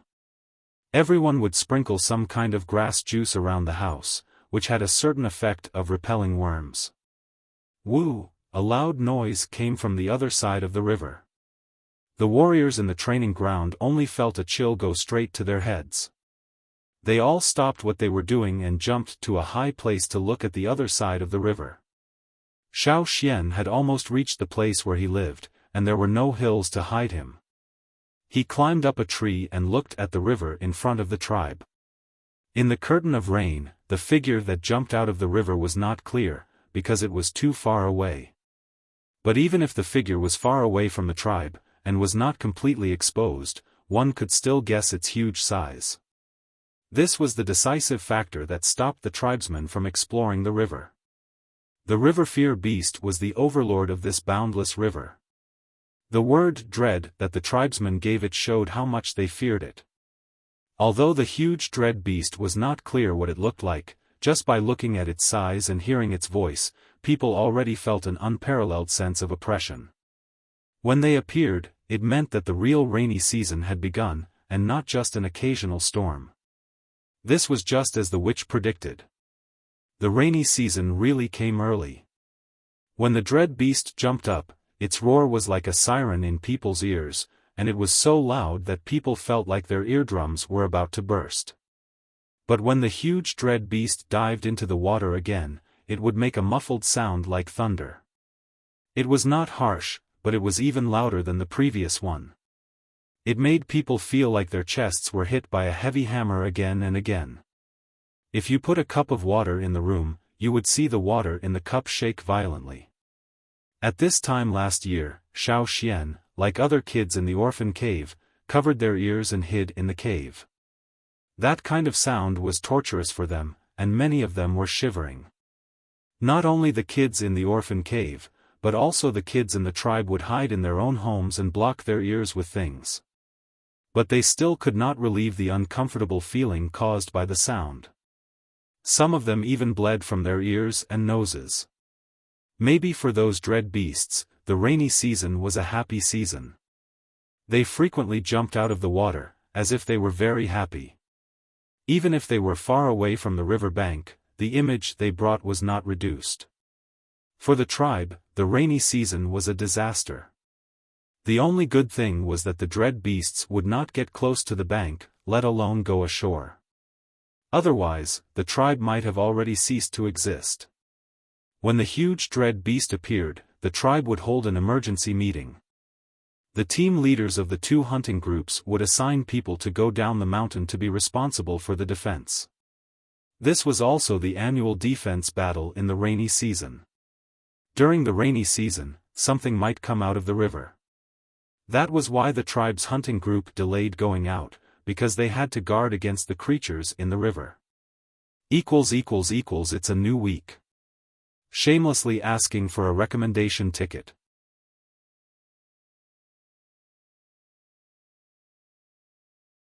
Chapter 90. Not long after Xiaofan returned home, Lang Jie came to inform him about the patrol. Every hunting group was responsible for an area, and they were divided into 3 groups, taking turns to guard the area. Participating in the defense did not necessarily mean that they would encounter danger. It was just a precaution. After all, there were too many unknown factors in the river, and it was always good to be prepared. Mai and the others will start patrolling tonight. You come with me tomorrow morning to replace them. Lang Jie said. Okay, I got it. What do I need to bring? Xiaofan asked. You don't need to bring too much. Just some handy stoneware will be enough. You only need half a day each time. Lang Jie pointed to a place at the foot of the mountain, over there, by the river. It's not far from where you used to fish. You stayed in the cave last year, so you may not know. When the rainy season comes, the river level will rise a lot. It will probably reach there. Lang Jie pointed to Xiaofan. There was a line made of stones. Below the stone line, there was not a single house. Therefore, the people who lived at the bottom of the line would only live near the foot of the mountain, but would not directly build a house at the foot of the mountain. That was why the water level rose during the rainy season. The people who had temporarily camped near the river for fishing had all evacuated. Before the rainy season ended, they would not go near the river again. Thinking that Xiaofan might not know what would happen during the rainy season, Lang Jie specially told Xiaofan some things that happened in the past years. When the rain outside became lighter, Lang Jie took Xiaofan to walk around the area, so that Xiaofan could be mentally prepared. Although the area they were guarding wouldn't be too difficult, they still had to pay more attention. That is to say, the hunting group will not leave for hunting until the rainy season ends? Xiaofan asked. He had thought that they would only stay in the tribe for a while, and if there was no trouble, they would go hunting. But according to Lang Ga's words, did it mean that they would have to stay in the tribe for the whole rainy season? Then what would people with insufficient food eat?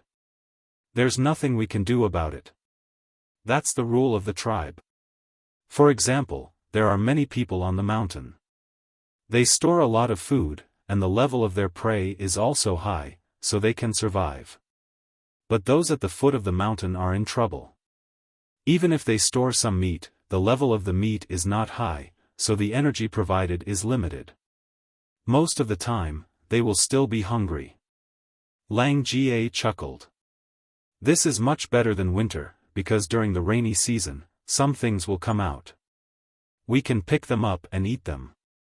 things?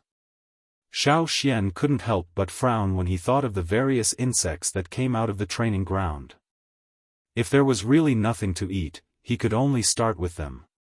You'll know when the time comes. Lang Jie didn't want to say too much. Anyway, you won't starve to death. Xiao Xian was really curious now.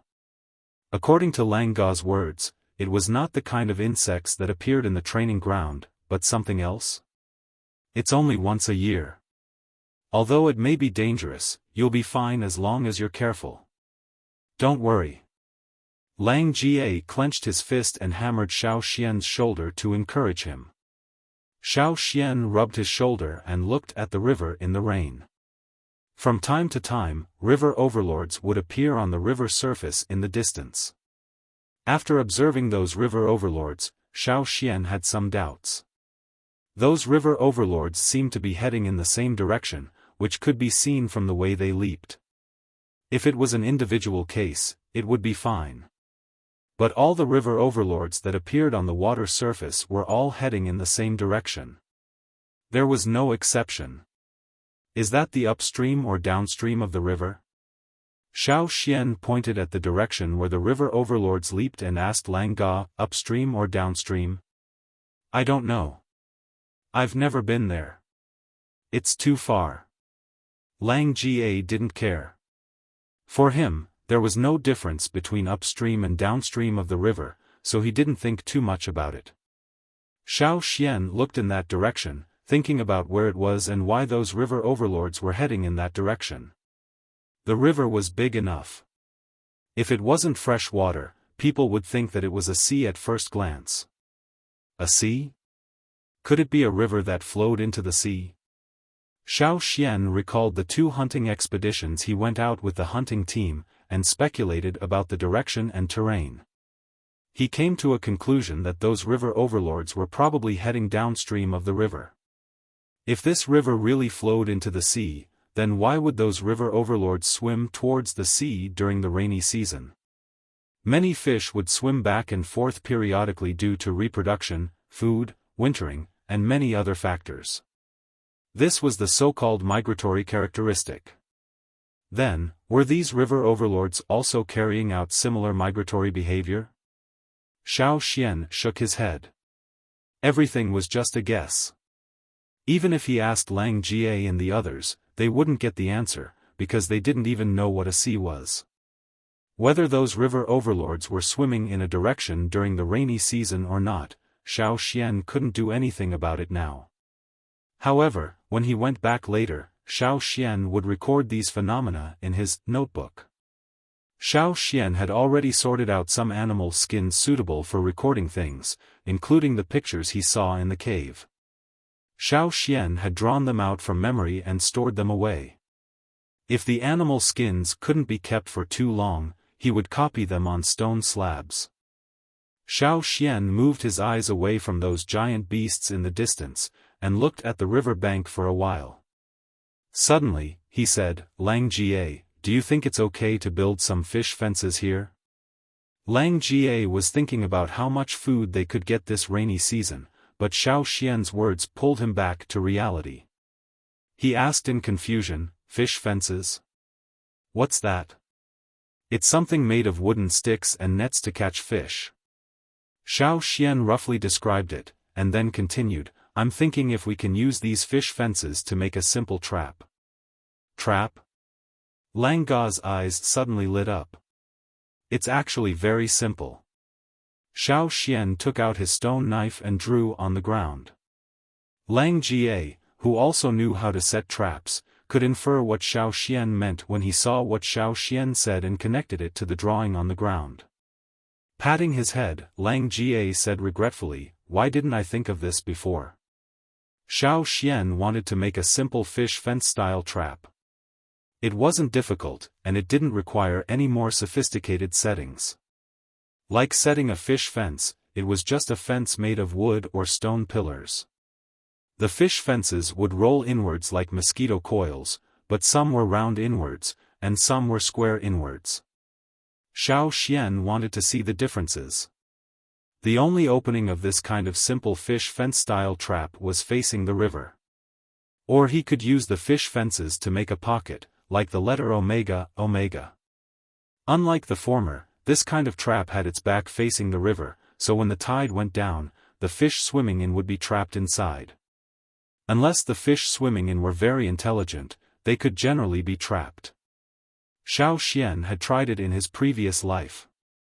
However, Xiaoxian had never participated in the tribe's rainy season patrol, so he didn't know if he could add such a setting, so he asked Lang Ga. Yes, yes. No problem at all. Lang Jie looked at the river level that hadn't started to rise yet, and called Xiaoxian, let's hurry up and find some stones. Before the river level rises, let's set up this trap. Because some things in the river ate wood, they couldn't use wood to set up fish fences. They could only use stones. However, when they didn't pay attention to stones, it was relatively easy to make stone pillars for the fish fences. Therefore, when Mai brought the first group of people to start patrolling, he saw Xiaoxian and Lang Jie working on the river bank. From the place near the river to the stone line set up by the tribe, there were fish fences at a certain distance. Because they were in a hurry and didn't pay attention to aesthetics, the stone pillars weren't uniform in thickness. Some of them were even as thick as a person's thigh, and people could stand steadily on them.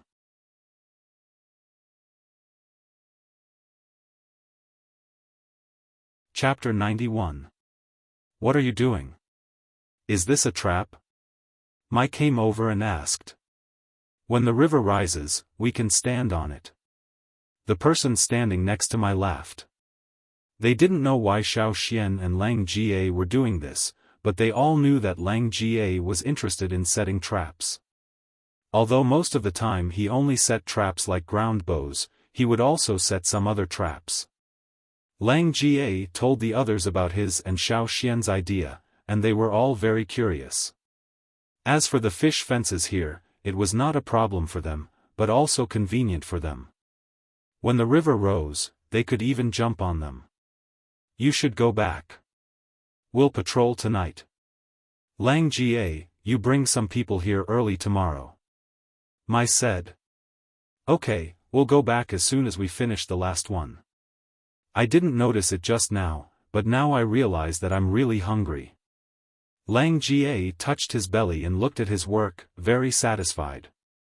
Xiaoxian, who had finished his last fish fence, found that the people who came with Mai had brought not only their own stone tools and animal skin bags with food, but also a straw net. Uncle Mai, what are you going to do with the straw net? Xiaoxian asked. Well, Mai smiled, of course it's for food. Seeing that Xiaoxian was still confused, Mai said, you'll know when you come here tomorrow. By the way, remember to bring a big net bag when you come here tomorrow. Although Xiaoxian didn't know what they were going to put in the net bag, he still prepared a net bag for them.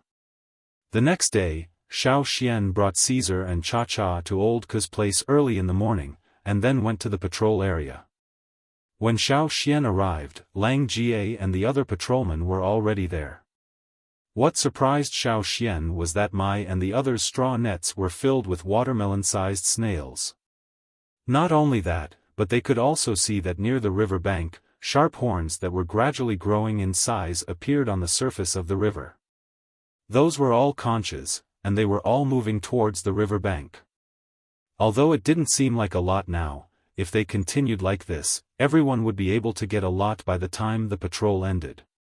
Just look at the microphones and they would know. Their shells were so thick that even the piranhas in the river couldn't do anything to them. However, the people in the tribe were different. After all, people could use tools to pull them out of their shells. Don't be fooled by their hard shells. If you take them back and cook them, the shells will break easily. In the past, some people wanted to use their shells to make things, but after a period of time, they broke easily, Mai said to Xiaoxian. Even if these snails didn't provide much energy individually, the quantity was there, and they could indeed solve the food problem. No wonder Lang Jie wasn't worried. According to Mai, these snails usually didn't come out. They would only come ashore in large batches after the rainy season officially started. The good thing was that these snails didn't have any attack power. They were completely provided as rations for people who were short of food during the rainy season. They didn't know if there were any parasites, but judging from the people in the tribe who had been eating these snails for so many years, there shouldn't be any problem. Since the people who changed shifts had arrived, Mai and the others didn't stay for long. After a night of rain, they hurried back to eat something and sleep.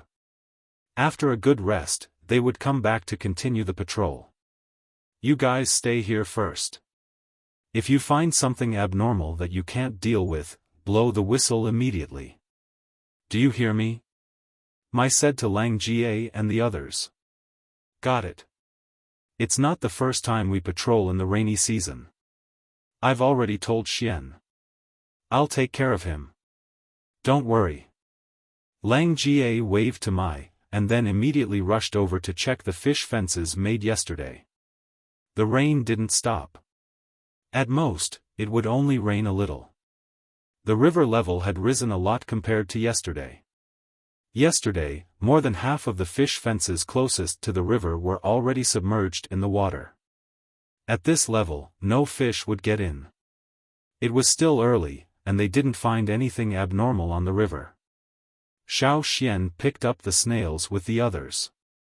Xiaofan didn't know which species these snails belonged to. They had different shapes and colors, but Lang Jie said they could all be eaten. Xiaofan didn't care too much. When they climbed ashore, he directly picked them up and threw them into the straw net. However, they stuck close to the ground, so it was not easy to pull them down from the stones on the slippery areas. They didn't encounter any problems for most of the day. Except for the various snails climbing to the river bank, there was nothing else. When Xiaofan went back that day, he sent a lot of snails to the kids in the orphan cave and old Ku. After all, he couldn't eat so many snails by himself. Caesar didn't eat snails, but Cha-Cha enjoyed them for a while. She only tried to peck the snails out of the shells for fun.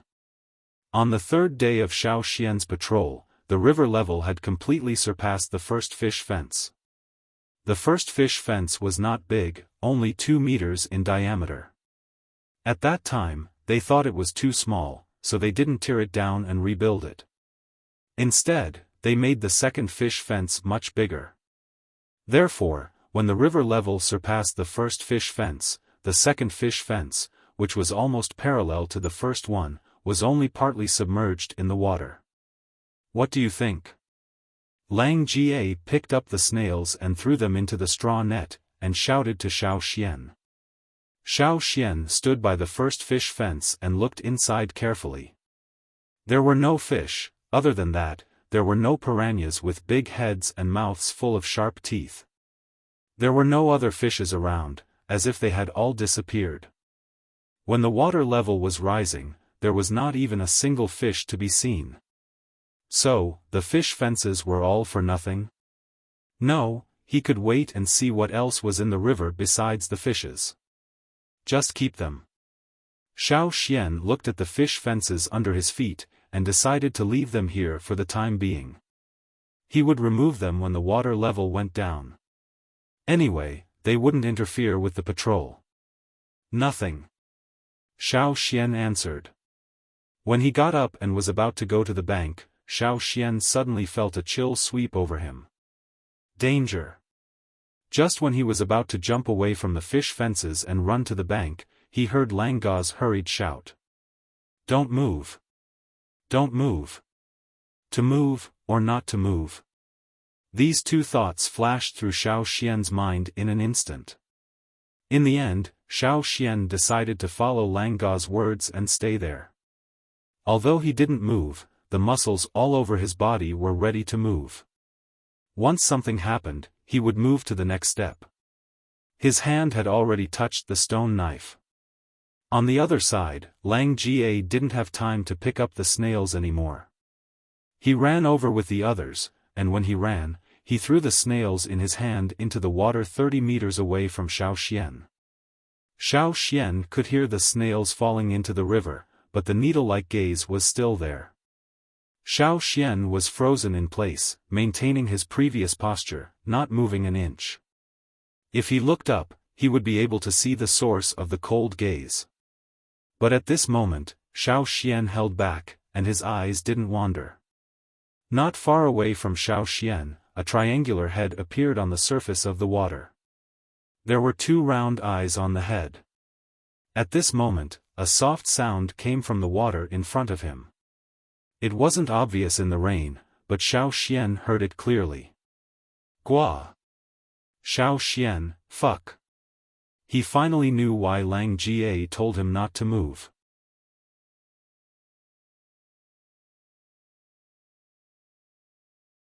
Chapter 92. On Lang Ga's side, a few people were trying to attract attention.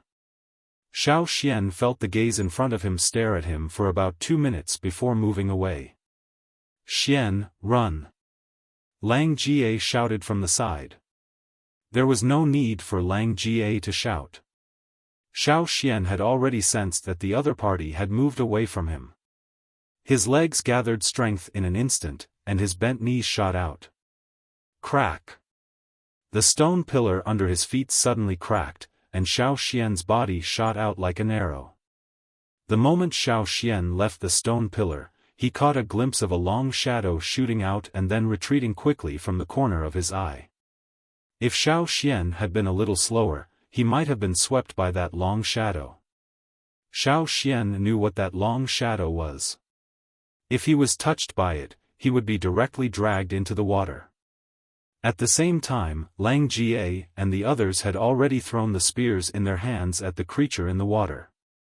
They didn't dare to directly throw the spears earlier because Xiaofan's position could easily injure him. Now that Xiaofan had left, they didn't have to be restrained. The muscles on their arms bulged as they threw the spears in their hands. The stone spears pierced through the curtain of rain. Xiaofan could still hear the whooshing sound of the spears as they flew through the air. Puff! Puff! Puff! 3 spears pierced the body of the creature in the water, and red blood flowed out.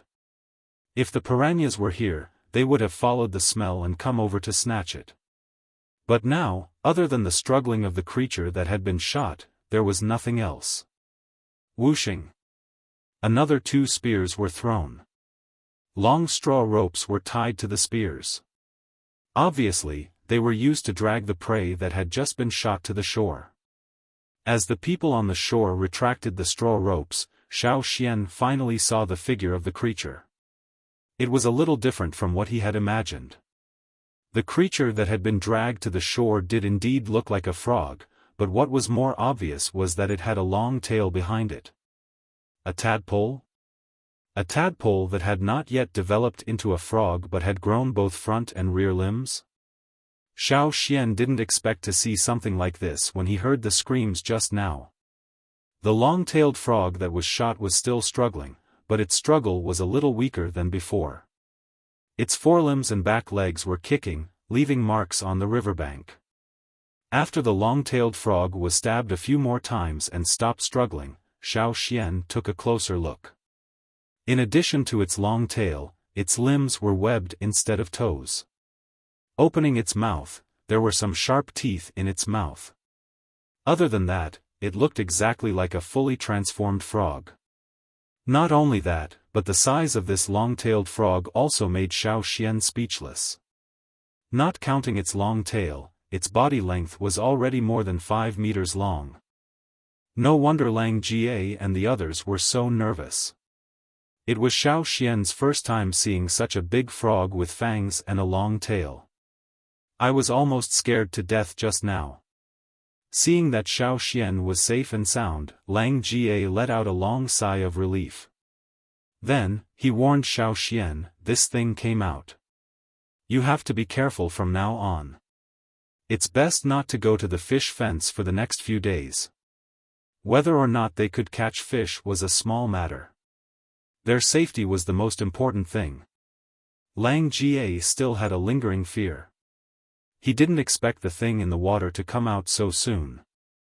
When he saw the two round eyes peeking out of the water very close to Xiaoxian, Lang Jie felt as if a basin of cold water had been splashed on his face. Some of the people who had been on patrol had been swept into the water. Those who had been pulled into the river never came back. Although everyone had taken precautions and hunted many of these things every year, they still fell into the trap if they were not careful. In front of the prey, they couldn't be careless. Watching the others slaughter the long-tailed frog, Lang Jie told Xiaoxian some things he needed to pay attention to.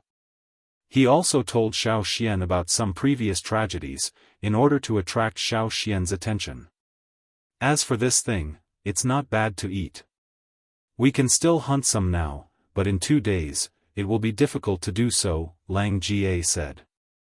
On the same day, Xiaoxian hunted 3 long-tailed frogs with Lang Jie and the others. Except for the different patterns on the surface of the skin, these 3 frogs were all strange species with large fangs and long tails. The people on patrol shared some of the frogs and brought them back after the patrol. It was not bad to eat. Although it was not as tender as the frog meat that Xiaoxian had eaten in his previous life, it contained more energy than snail meat. The rainy season here was relatively short compared to winter, but it was not a matter of 1 or 2 days. It was about 30 days. No one could tell the exact time, because it was different every year. 2 days later, because of the incessant rain, the river level rose a lot. Xiaoxian thought that at this rate, it would take less than 10 days to cross the stone line, but the others didn't seem worried at all. When Xiaoxian came to the riverbank to patrol, from the shallow water to the deeper areas, he could see a lot of slightly triangular heads and round eyes along the riverbank, densely packed. No wonder Lang Jie said that it was difficult to hunt. There were so many long-tailed frogs. Before you could pull the frogs ashore, the straw rope would be pulled into the river by them. Sometimes, when he had nothing to do, Lang Jie would stuff mud into the shell of a snail and then throw it over, watching the long-tailed frogs shoot out their long tongues to snatch the food. Like the frogs that Xiaoxian knew, the long-tailed frogs also caught moving things. Many times, the snails thrown over were swept away by their long tongues before they fell into the water. Those long-tailed frogs never went ashore. At most, they would lie down in the shallow water, showing their triangular heads and a pair of round eyes. They also rarely croaked, unlike Xiaoxian's imagination. Occasionally, he would hear a small and short gua sound. As the river level rose, every day when Xiaoxian went over, the patrol would retreat. Because of the existence of the long-tailed frogs, they had to keep a safe distance from the river. Until one day, when Xiaoxian came to the riverbank, he found that the long-tailed frogs lying near the riverbank had all disappeared, and the river level, which had risen to the 7th fish fence, had begun to recede. The rainy season was not over. Lang Jie told Xiaoxian that this was only the first time the river level had receded in the rainy season, and there would be a few more times of receding. After the first receding, all the long-tailed frogs would disappear, and there would be no need to worry about them appearing again. At the same time, Xiaoxian also noticed that when the river level receded, the river flow, which had gradually become obvious because of the rising water during the rainy season, had changed. Now, the river did not flow in the direction where the river overlord swam, but upstream, as Xiaoxian guessed. The change in the river flow, and the disappearance of the long-tailed frogs overnight, all told Xiaoxian that something had happened upstream. According to Lang Jie, the river level would recede several times during the rainy season, and every time the river level receded, the river flow would change. Every year during the rainy season, there were many things that they did not know about. Because of these strange phenomena, the people in the tribe felt that this boundless river was even more mysterious. They were not willing to explore it, and did not dare to explore it. When the river level receded for the first time, Xiaoxian saw the wood-eating insect in the 7th fish fence. The 7th fish fence was set up by Xiaoxian. He put a few pieces of wood in the fence, but he did not expect that the river level would recede, and the wood-eating insect would be trapped inside temporarily. The wood-eating insect was like a mass of thick mucus. When it smelled the existence of wood, it would stick to the wood, or directly grow, and then pull the wood down. However, Xiaofan found that there were many trees in the flooded areas, and those trees were not eaten much. If a small piece of wood was thrown into the river, it would be pulled down after more than an hour. Normally, it would not take more than 2 minutes for the floating wood to disappear. Obviously, the wood-eating insect's activities were also very abnormal during the rainy season. Therefore, Xiaofan would put a piece of wood in the water every day when he was patrolling, to see how long it would take for it to be pulled down. A thin straw rope was tied to the wood, and the other end of the rope was tied to the stone pillar, so that it would not float away. After returning, Xiaofan would record the results of the day in his secret notebook. This rainy season only lasted for 27 days, which was a few days shorter than last year. This was a normal phenomenon. According to the old warriors, the longest rainy season they had experienced was 40 days, but the shortest rainy season was no less than 25 days. When the rain stopped, the lingering dark clouds in the sky dispersed, and the long-awaited sun shone on the land once again. Everyone in the tribe felt as sunny as the weather. The children who had been cooped up in the house for nearly 30 days ran out happily, and ran around barefoot, laughing loudly. The children in the cave also began to prepare things. The rainy season was over, and they could continue to fish. For the time being, they did not have to worry about being dazed by the roars from the river. Why was it temporary? Because the river monsters that had stopped roaring would appear again after a while, and roar again. Xian, let's go back. Lang Jie and the others had already packed up and were ready to leave. I'll go back right away. You guys go first. Xiaofan responded. After the rainy season, as long as they did not go into the water, they would not be in danger, so Lang Jie was not worried. After Lang Jie and the others left, Xiaofan took out a wooden boat from the animal skin bag. This was a simple sailboat he made in the last few days of patrolling, with the wood and some small stone nails he stored in the house every day after returning home. The sail was only made of the leaves of a kind of plant, and the planks were also ordinary wood. The hull of the sailboat was only 2 palms long. The wind blew from the river bank to the river. Xiaofan put the simple sailboat on the river, and with a little force from his fingers, the hull was pushed away. It swayed and was blown away by the wind, away from the shoal of the river bank, to the place where the boundary could not be seen. The green on the boat was particularly conspicuous. There were a lot of piranhas in the river. These big-headed, low-IQ guys that had disappeared for a rainy season began to be active again, even more active than before the rainy season. Throwing a small piece of bloody meat into the river could cause them to fight for a long time, and they were very energetic. The good thing was that they were not interested in wood, and the wood-eating insects in the river that were interested in wood seemed to have disappeared. Standing by the river and watching for a while, Xiaofan carried his things and left. When he went up the mountain, he looked back at the river, and could see the little dot below Yangguang gradually drifting away. Well, that's it for tonight. I'll continue tomorrow. Good night, everyone.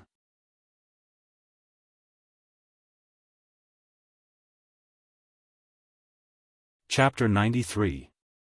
After the end of the rainy season, it was Ta's hunting team's turn to go hunting. This time, Xiaofan followed Mai's hunting team to the mountaintop. When they gathered to sing the hunting song, Ta did not say anything when he saw Xiaofan. He just looked a little unhappy, but he did not dare to show it. It seemed that the shaman had talked to him, so he did not dare to say anything. Even if he had any thoughts, he had to keep them to himself. If he showed it, it would be disrespectful to the shaman. Ta also held his breath. He thought that even without Xiaofan, they could still get more plants. Even if they needed to set traps, could no one in the advance group know how to do that? Did the ancestors only protect Xiaofan, but not the elites in the tribe? He did not believe it. The other hunting team members also looked at Xiaoxian with curiosity, especially the young warriors. When they looked at Xiaoxian, they were obviously gloating. Their eyes seemed to say, "See, I told you. That guy will definitely be kicked out of the advance group." Lang Jie was worried that Xiaoxian would think too much, so he kept comforting him on the way up the mountain. However, he did not know that Xiaoxian did not care about it at all. He was the one who had suggested it. Caesar and Cha-Cha were left in Old Ku's place. There was still some food left, and they all moved there. There was still some food in the ice cave on the mountaintop, so they would not starve. The hunting time was a little tight this time. As soon as the rainy season was over, Ta quickly gathered the leaders of each hunting team to prepare for the hunting trip. They had to come back before the full moon, because during the full moon, the beasts in the forest would be extremely violent. Therefore, according to past experience, no matter which hunting team went out at this time, they must make sure to come back before the full moon. It would be best if they could come back a few days earlier. Last time, when Xiaoxian went hunting with Mai and the others, the hunting team stopped at the second foothold on the hunting route because of the discovery of the ancestors. But this time, the hunting in the first and second footholds went smoothly, and Xiaoxian followed them to the third foothold. There were many lakes in the hunting ground of the third foothold. After the rainy season, the water level of the larger lakes rose, and a few smaller lakes appeared in other places. After the rainy season, many wild beasts came out to play, including many ferocious beasts. With the previous hunting experience and the increase in strength, the harvest this time was very rich. Because of the large proportion of high-level prey, the prey brought back this time was enough to last more than 50 days. In the tribe, Old Ku was not as worried as before. After thinking about it, Old Ku concluded that Xiaoxian did not say, "Don't worry," before setting off. And that was the truth. This hunting went very smoothly, and Xiaoxian also let go of his responsibilities, assisting, killing, setting traps, and so on. He was no longer a walk-on. Xiaoxian was very satisfied with the fruitful hunting. The only difference from the previous hunting trips was that as the moon became rounder and rounder at night, the forest at night seemed to be covered with a layer of hazy silver light, and the view was not so dark. But at the same time, the wild beasts and ferocious beasts at night were obviously becoming more and more violent. No matter day or night, they could hear all kinds of wild beasts and ferocious beasts roaring more frequently than before. 20 days later, the hunting team returned to the tribe. In the last few days, because of the frequent attacks of the wild beasts, many people in each hunting group had been injured. Fortunately, they had been prepared for this. Although many people were injured, only 3 people were seriously injured. Compared to the current situation, 3 people were not that serious. Fortunately, no one in Mai's hunting team was seriously injured. When they returned to the tribe, Xiaoxian found that the level of the river at the foot of the mountain had decreased a lot. The fish fences were still there. The first fish fence was originally close to the river, and after the end of the rainy season, the rising river level fell back down. Compared with before the rainy season, the river level was only a little higher, and the river water was in contact with the first fish fence. But now, more than 20 days had passed. When they came back, the river level had decreased a lot, even lower than before the rainy season. It's going to be a full moon soon, and the river level will decrease faster in the next few days. Lang Jie said. After thinking for a while, Lang Jie smiled and said, "The fish fences we set didn't catch anything during the rainy season, but after the full moon this time, maybe we will catch something."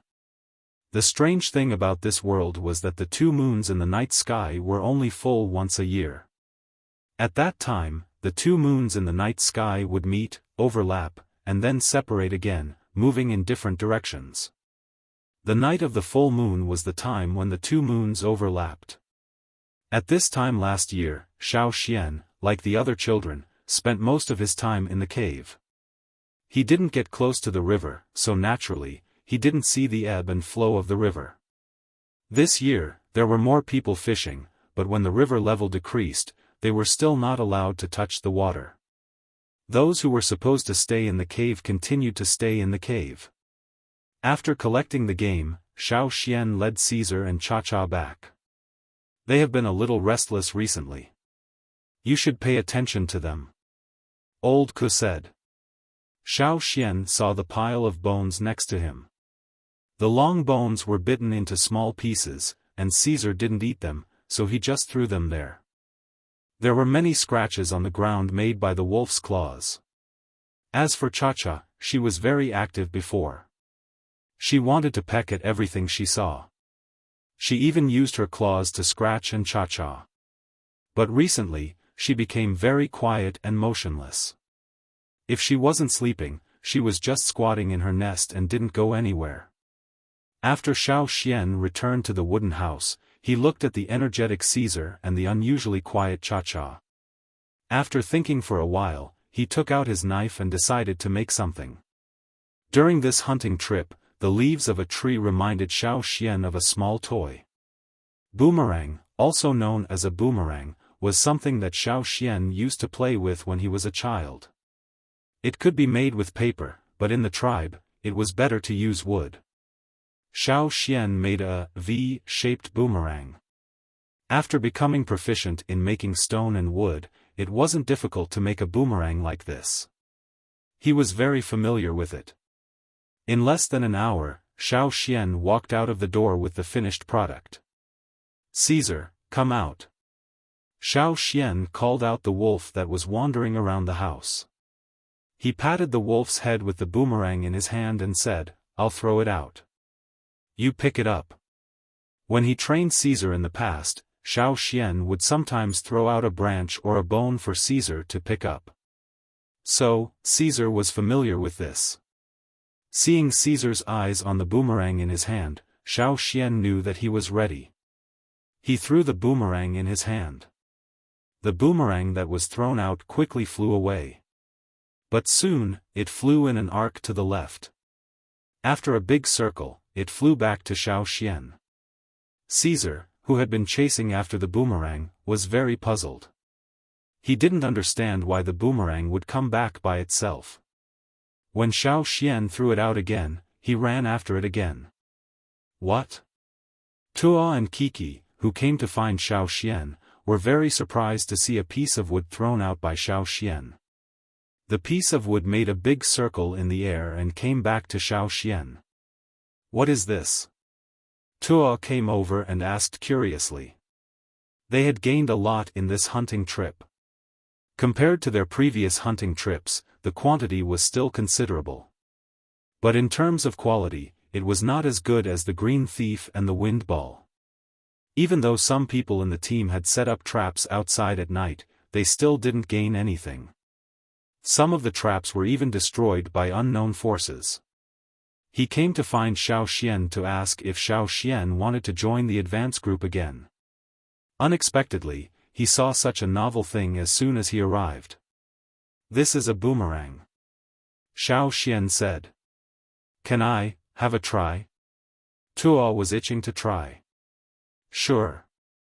Xiaofan handed the boomerang to Tuo and explained the technique. Won't it really be thrown away? Tuo was still unsure. After all, he was used to throwing stone spears and other things. He always felt that this thing would fly far away once it was thrown out. As for flying back, no. Xiaofan said affirmatively. Okay, let me try first. Tuo gave it a try. Seeing that it could really fly back, he was relieved and used more strength for the second time. Kiki, who was standing next to Tuo, opened his eyes wide without blinking. He saw the piece of wood thrown out by Tuo and then fly back again. He swallowed his saliva and rubbed his palms. Let me do it. When Tuo caught the flying boomerang, Kiki rushed to grab it. However, the result of his carelessness was that the wooden boomerang was broken before it could be thrown out.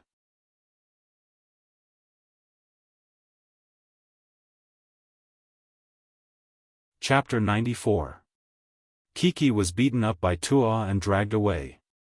Before they left, Tuo and Kiki asked Xiaofan to make 2 boomerangs for them without hesitation. Boomerangs were said to be invented by some aborigines. But here, boomerangs were not very helpful for hunting. Thinking of the ferocious beasts in the forest, they knew that boomerangs could not harm them at all. However, they could also be used to drive away birds and beasts, or as bait to attract the attention of ferocious beasts. Before Tuo left, he asked Xiaofan whether he would join the advance group again. Xiaofan did not give a clear answer, he only said that he would think about it when he was more powerful. Tuo and Kiki's coming here might not have been ordered by Ta, but Ta must have known about it, and he did not stop them. No matter what Ta thought, Xiaofan did not plan to join the advance group again. He felt more comfortable in Mai's hunting group. Because of Xiaofan's previous achievements, the shaman would give him the herbs he needed. Xiaofan gave those herbs to old Ku, who now looked much more energetic than before. When he came to himself, he saw that Caesar was still squatting on the ground, looking at the broken boomerang. Xiaofan walked over and picked up the broken boomerang. He threw it into the house and made a fire later. He patted Caesar's head to comfort him, and said, "I'll make you a new one tomorrow." Probably because of the exercise during the day, Caesar's vigorous energy had decreased a lot. At night, Caesar was a little quieter. Xiaofan stood at the door, looking at the night sky. The 2 moons, which were almost full, had met. According to the old warriors, the river level would drop faster when the 2 moons met. The change was obvious. The next day, when Xiaofan came to the river, he saw that the river level had dropped a lot compared to yesterday. The river was also rushing downstream, as if something was sucking it downstream. This indeed confirmed the old warriors' words. They said that when the moon was full, the river would disappear. After the river level dropped, a lot of sand was exposed. Things could be seen moving in the sand. Sometimes, an unknown bird would fly to the sand to peck, but sometimes, a big mouth would jump out from the sand and bite the bird into the sand. Even if there was only sand left, it was still dangerous. No wonder the tribe didn't allow people to get close to that area. Not to mention the fact that the sand could easily sink in, just the creatures hiding in the sand were enough to scare everyone. In the next few days, the 2 moons overlapped more and more, and the river flowed faster and faster. Now, standing next to the first fish fence, there was nothing but sand in front of their eyes. However, because the river level was falling, they could see the bottom of the river. In addition to the sand, there were also some strange-looking aquatic plants. Some were like corals, and some were like ordinary aquatic plants, but they could move on their own. Less than 10 meters from the first fish fence, there was a steep slope. More than 100 meters away, the river was very deep. It even made people feel like they were in a bottomless abyss. A river that allowed the river overlords to live freely must not be an ordinary river. It was just that they didn't know how deep the river was. Before the river disappeared, Xiaofan would throw a piece of wood into the river and watch the wood flow downstream. Until it was out of their sight, none of the wood would sink. Obviously, some creatures that ate wood were still not in the river. As the time of the 2 moons was getting closer and closer, not only Caesar and Cha-Cha's symptoms were getting more and more obvious, but the night swallow creatures were also getting more and more rampant. Other people couldn't hear the night swallow sound, but Xiaofan could. He could hear the night swallow creatures' excitement from their sounds. This bloodthirsty excitement made them overcome their fear of fire. Even if someone walked around at night with a torch, they would be attacked by the night swallow creatures. Many night swallow creatures were burned to death by the fire. However, the night swallow creatures only had eyes for their targets. Caesar would howl like the wolves in the forest these days. Last year, Caesar's symptoms were not as obvious as now, probably because he was still young, so he didn't howl. However, this year was different. At first, the patrolling warriors thought that wolves had entered the tribe, but when they came, they found out that it was Caesar. After all, Caesar didn't howl like that in the tribe before. Cha-Cha now nestled in its nest every day and didn't go anywhere, as if it felt that there was danger outside. If it wasn't for its increasing appetite, Xiaofan would have thought that it was sick. As for the river at the foot of the mountain, the most intuitive feeling was that the river had gone far away, as if there had never been a river at the foot of the mountain. It had really disappeared, leaving behind only an abyss filled with mud and sand. Looking up, looking into the distance, there was nothing. There was no river, no other shore, and it was impossible to see where the border was. If it wasn't for the old warrior's warning, Xiaofan would also have a psychological fear of the unknown because of such a strange phenomenon. On the day when the two moons completely overlapped, the night was as bright as day. After the two moons overlapped, it was as if the two moons had merged into one, becoming much bigger. The full moon in the night sky was like a huge pale eyeball overlooking everything on the ground. That night, Night Swallow danced wildly above the abyss where the river had disappeared, but it didn't fly back into the tribe. On the top of the mountain, the shaman stood beside the fire pit, chanting something. In the fire pit, there was originally a small flame, but now it had filled the entire fire pit. The high flame made the top of the mountain look like a torch, which also reduced the people's fear of such a phenomenon. The tribe was terrifyingly quiet. Except for the shaman on the top of the mountain, no one was standing outside. Xiaofan had already been told to stay in the house for the night. Caesar was howling in the house, and Cha-Cha was curled up in its nest, wishing that it could bury its head in its wings. Even in the house, they could hear the vague roars of beasts from far away in the forest. It wasn't until the next day when the moon disappeared and the sun appeared that everyone came out again. Everyone's face showed a sense of relief. Although the full moon night didn't cause any substantial harm to them, there was an indescribable sense of fear. Only when they saw the flame on the top of the mountain through the crack of the window, did they feel relieved. Now, after the full moon night, everyone seemed to be alive again. On the second night when the two moons overlapped, although the moon still looked like one, it was not as big as last night. If you looked carefully, you could see some changes. The two moons were separating. When night fell, Xiaofan felt that the ground under his feet was shaking, and the shaking was getting stronger and stronger.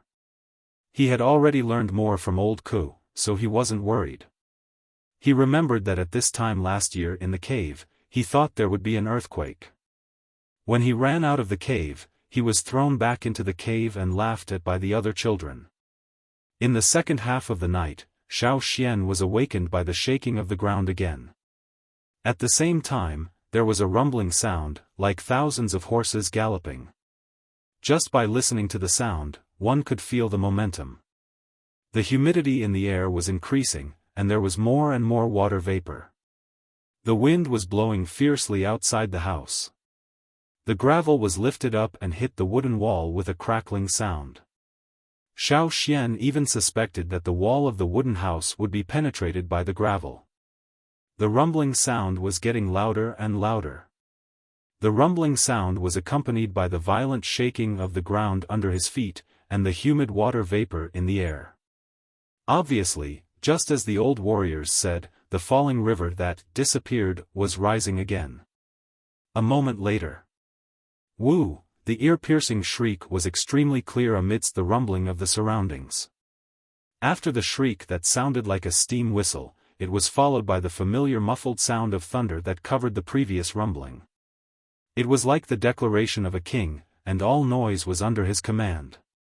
And this was also like a signal to return. The creatures that disappeared during the rainy season all came back with the river.